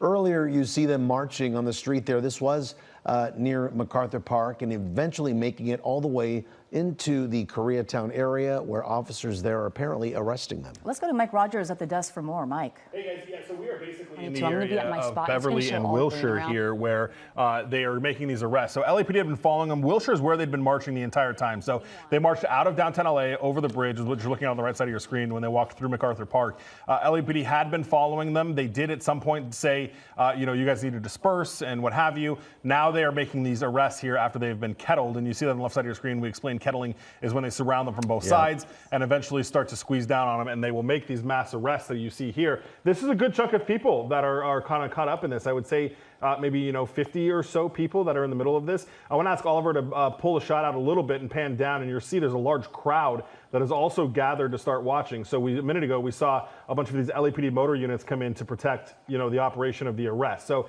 you have this group that is standing on the sidewalk. It does not appear that they are protesting here, but just standing on the sidewalk, kind of watching everything that is going on, and now starting to spill out into the street a little bit. But you've got a line of LAPD motors that are kind of monitoring everything, and then back up to the south there, you've got the arrests that are happening, where they have kind of blocked those protesters in after they moved from the downtown LA area, evading the curfew, but still a good chunk of them will end up going to jail tonight. So, Mike, you think definitely that they were told to disperse, they didn't, and that's why they're being arrested, right? Yeah, that would make sense. And there's a lot of LAPD units down there. You see that van down there as well, which could be used to take some of them into custody. You know, I told you earlier that bus, or those two buses that left downtown and took those people to LAPD's 77 station. Oliver, I want you to tilt your camera up a little bit. There's another group just a little bit further south down the street there. And okay, they're just turning around. I saw that skirmish line, so I wasn't sure if those people were protesting as well. But looks like we've got this group in the middle, LAPD helicopter overhead, and then you've got the motor units kind of doing some crowd control there to the north end of the street. So, Mike, this is a good example to put out there that even though they're not within that curfew, 1 mile curfew zone, you can still be arrested for, in this case, failure to disperse even outside of the curfew zone. Yeah, right. It just means that LAPD probably had to give them a few more warnings instead of just being able to arrest them on the spot because of the curfew.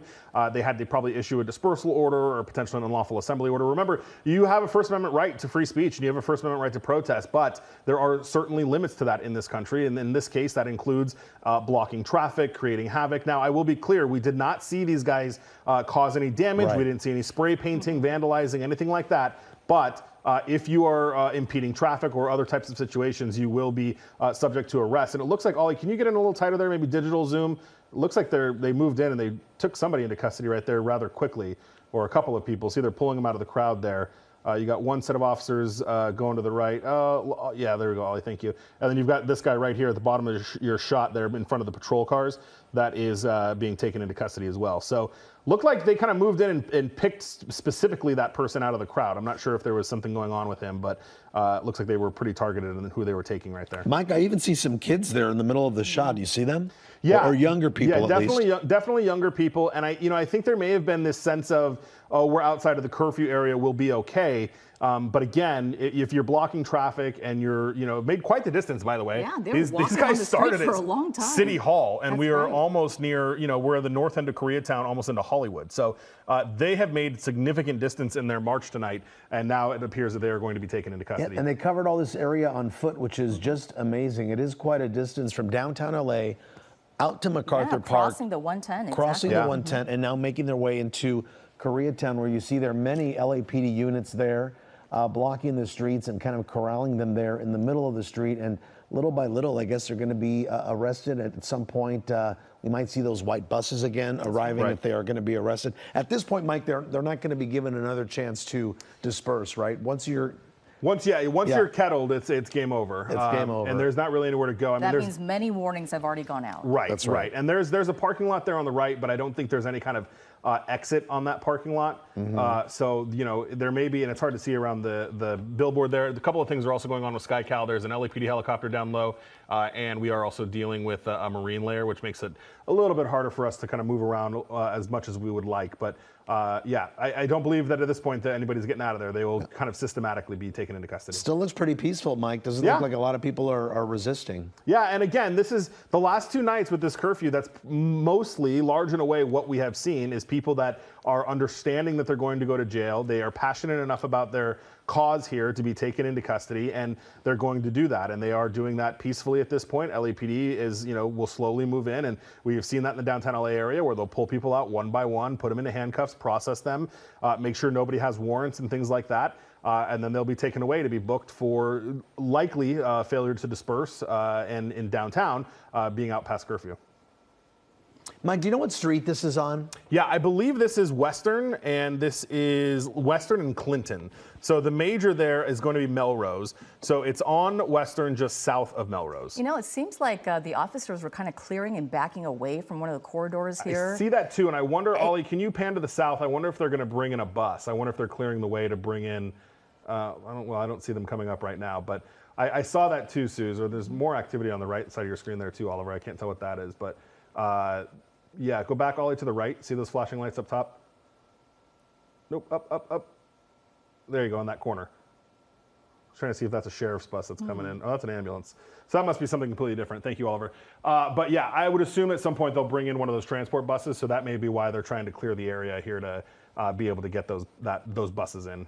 Well, it's good to know where this is, because obviously with all those cars, traffic is going to be diverted through the area there, and we still see some others waving a flag there, Mike, just on the other side of the officers. And they're on the outside of the line, and we saw that, they're blocking traffic. I mean, so are the officers. The road's clearly closed there at First Street, First and Western. But yeah, I mean, once the officers deal with the people that they've already kettled, if those guys don't disperse and they are ordered to do so, or at least get back up on the sidewalk, then they too may be subject to arrest. So what you're looking at right now here live on KCAL News at 10, these are protesters who started at City Hall, we believe, earlier this afternoon, and have since walked across through downtown LA, walked across the 110 and into MacArthur Park, then into Koreatown, and are now have been surrounded by police and are probably going to be arrested at this point. We do believe dispersal orders have gone out by the LAPD, but it looks like they may be letting them go. Exactly, moving to the right.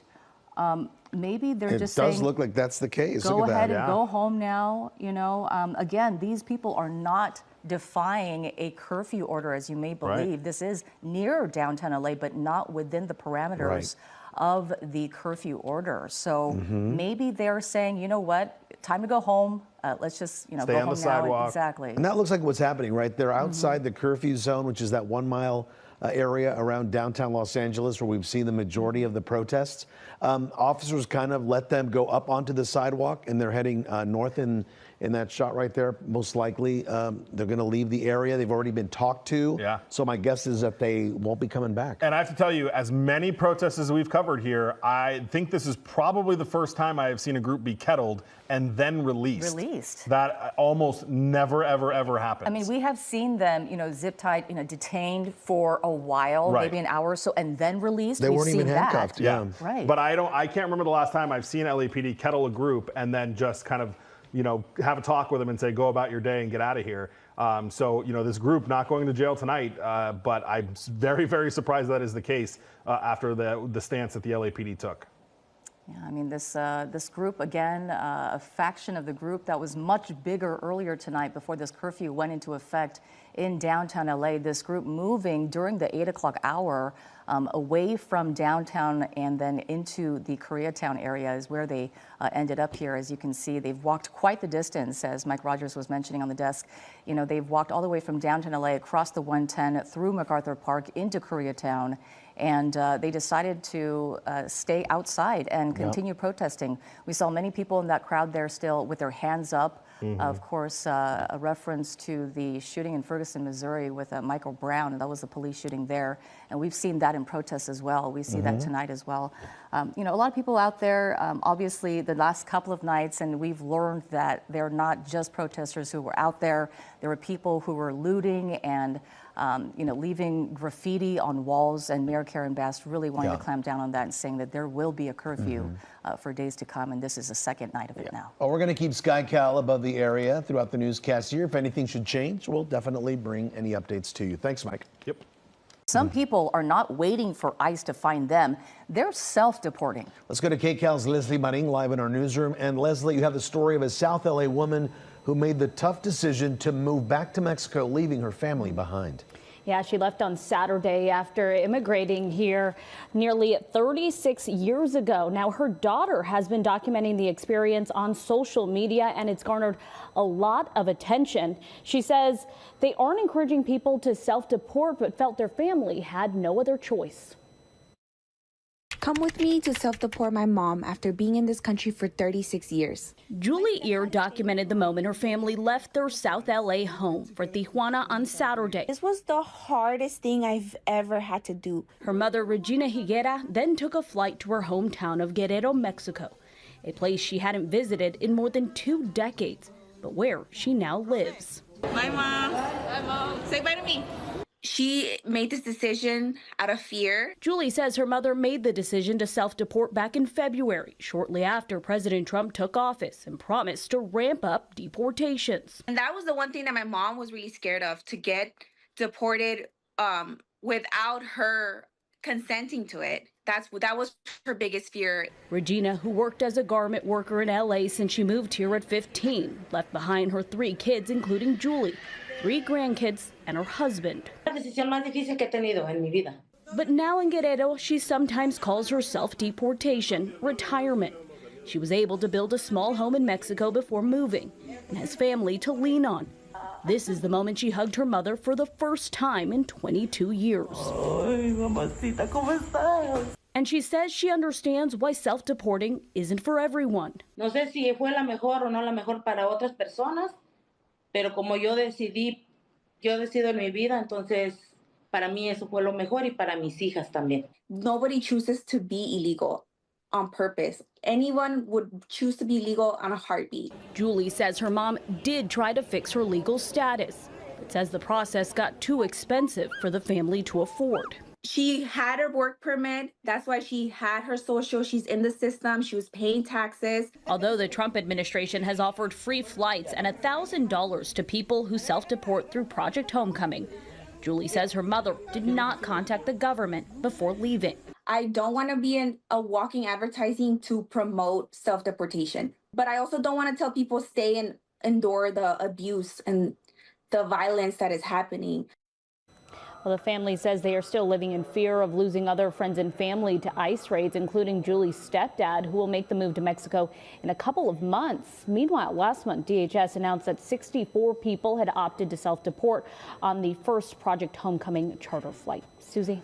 All right, Leslie, thank you so much. Well, ahead of the curfew going into effect, the LAPD clashed with a large group of protesters at LA City Hall. That's right. KCAL's Lori Perez was there and saw it all happen. Lori. That's right. That was about at 7 p.m. where we are right outside of City Hall on Broadway. We saw police aggressively moving to break up a crowd that was really growing. I mean, there were several hundred people that they had to get control of. And the LA Times is reporting LAPD declared an unlawful assembly. We do have video to show you. And then moved into the crowd, firing less lethal weapons. It quickly escalated with people running and shouting as dozens of officers and mounted police marched. There was lots of yelling and surprise from many in the crowd who were shouting, "This is a peaceful protest. What are you doing?" And where we are tonight, there is no protest at all anymore. It does seem, as Gio was saying, the curfew has been effective, at least for tonight. For days now, the heart of downtown Los Angeles has seen thousands of protesters spilling onto the streets with fury and fear over recent ICE sweeps. People are getting picked up at work, at school. Truly, it's just like terrorizing people. Most have made their presence felt loudly but peacefully, promoting nonviolence, they say, even and especially in the face of what they see as inhumanity. I mean, I'm just mortified over what's happening right now. I'm the child of immigrants. My mom is now legal, but she didn't come here legally. My fiance is also the child of immigrants. They fled persecution in another country. I think our country stands for welcoming immigrants, and that's really what this is about. But as the temperature and rhetoric has risen, especially after the federal deployment of the California National Guard and the Marines, others have acted out, getting into dangerous confrontations with law enforcement, hurling rocks and fireworks at officers who return fire with less lethal weaponry. And then there's block after block of painted profanity, some protesters leaving a trail of vandalism. One man told us he doesn't agree with it, but he understands it. Even though there has been some destruction of property, all the property in the United States does not compare to a single life that's being abused in these facilities, in my opinion. Maybe not, but Mayor Karen Bass is not standing for it. She imposed a regional curfew to try to restore order in the overnight hours. It's in place from 8 p.m. until 6 a.m. across most of downtown Los Angeles. So let me just say that the emergency declaration that I signed yesterday does not have a time limit to it. And so the curfews will go on as long as they are needed. But you know, it's really kind of interdependent on what the response is from the federal side. If there are raids that continue, if there are soldiers marching up and down our street, I would imagine that the curfew will continue. But of course, there is another price that downtown Los Angeles pays as long as the curfew is in place, as long as there is a law enforcement and military presence on the street. And that is businesses who are losing customers and business as long as it persists. So, you know, that means a lot of those small mom and pop businesses that are so frequent in, you know, the arts district and in Little Tokyo. All of those businesses are losing out as this continues. We are live in downtown Los Angeles. I'm Lori Perez. Back to you. Lori, thank you so much. And even more breaking news, a late-night legal showdown over control of the California National Guard. That's right. Governor Newsom wants them off the streets. In a few hours, he won in court. But less than 90 minutes ago, A different judge then ruled President Trump still controls the troops, and they must stay for now. Tonight, KCAL political reporter Tom Wade is here, and this is classic move from President Trump. Lose in one court, immediately appeal in another, right, Tom? Absolutely, Susie, in one. And, you know, we've got so much drama playing out in the streets. We have it in the courts. We have it in City Hall.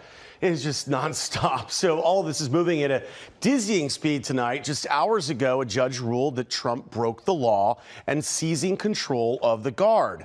Then minutes ago, a second judge ruled the troops still belong to Trump. This battle came after a day-long war of words between Trump's Homeland Security advisor and LA Mayor Karen Bass over ICE raids. The California National Guard remains in President Trump's control. A late evening appeals court ruling handed him the victory, overturning a federal judge who sided with Governor Newsom just an hour before. There's no invasion. There's no rebellion. It's absurd. The judge's ruling comes as Department of Homeland Security Secretary Kristi Noem arrived in L.A., blasting Governor Newsom and L.A. Mayor Karen Bass after days of protests, claiming the feds won't back down, plan to ramp up their raids, and have names of tens of thousands of people to arrest. We are not going away. We are staying here to liberate this city from the socialist and the burdensome leadership that this governor and that this mayor have placed on this country. National Guard troops have not been out in the streets of downtown LA, but they are helping with immigration enforcement operations. This president has repeatedly said that he's going after criminals and the worst of the worst. But according to new numbers released by the Trump White House, that statement is false. So far, of the 330 arrests since Friday in Southern California, just 113 have criminal records. I do not know Kristi Noem that I served with for 10 years. LA Mayor Karen Bass, surrounded by faith and community leaders, fired back at Secretary Noem, lashing out at her and President Trump for sending in the military. To characterize what is going on as our city is a city of mayhem is just an outright lie. I'm not going to call it an untruth. I'm not going to sugarcoat it. I'm going to call it for what it is, which is a lie. This is isolated to a few blocks in a city that is over 500 square miles. Secretary Noem says Trump's decision to send in military to LA is widely supported. The people across this country are so grateful. They are so grateful for the work that is being done here in Los Angeles. That statement runs contrary to a new Quinnipiac poll showing 54% of registered voters disapprove of Trump's handling of immigration issues, with 43% approving. Professor of politics Jack Pitney says Noem's incendiary rhetoric raises questions. The idea that a Secretary of Homeland Security from the state of South Dakota is going to liberate California from the leaders that Californians have selected is pretty odd. Professor Pitney says Trump branding himself the law and order president is hypocritical, given his own criminal record and his pardons of January 6th rioters who assaulted police officers. Convicted felon can't be the law and order president. It's that simple. And he has pardoned not only the January 6th insurrectionists, but a lot of other dubious people as well. And back to the troops. Well, the Trump administration keeps control until Tuesday, when another hearing will be held. California is going to, be back in court with Governor Newsom there. So we'll see where things land. And then we just have days and days ahead of us. This weekend, they're expecting big protests as well. So we'll see how this plays out. Tom, keep us updated. Thank you so much. There's some breaking news out of Commerce right now. A big group of people have gathered here to protest ICE raids. We haven't seen any law enforcement there. Mike Rogers on the desk telling us that the LA County Sheriff's Department is monitoring this, but they are not on the ground there. You can see a car kind of smoking out there in the parking lot.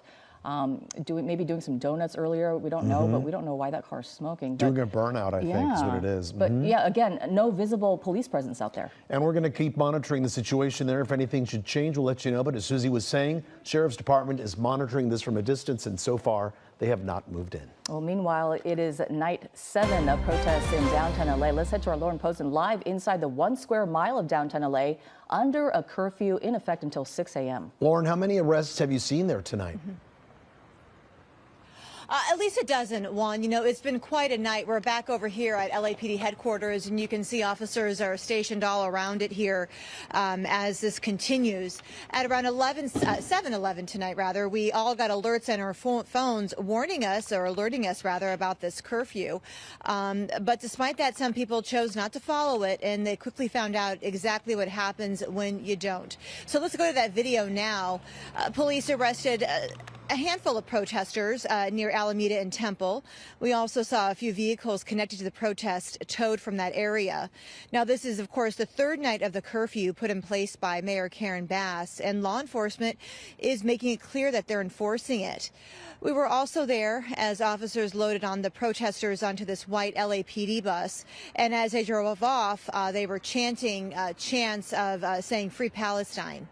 LAPD posted on X that protesters were throwing bricks, concrete, and commercial-grade fireworks at officers, and in response, police used rubber bullets and other crowd control tools. Now, on Wednesday, LAPD says they made 7 arrests for breaking curfew, and how this works out is that every morning, LAPD releases the numbers from the night before, so we'll get those numbers from tomorrow. And, of course, the mayor says that this curfew is going to be in place until further notice. But, you know, the big question for a lot of people who live downtown and work downtown is, how much longer is this going to go on? Because it's actually impacted them in a major way. And we'll have that part of the story for you coming up later in our newscast. Reporting live outside police headquarters, Lauren Posen, KCAL News. All right, very quiet there behind you, Lauren. Thanks for the update.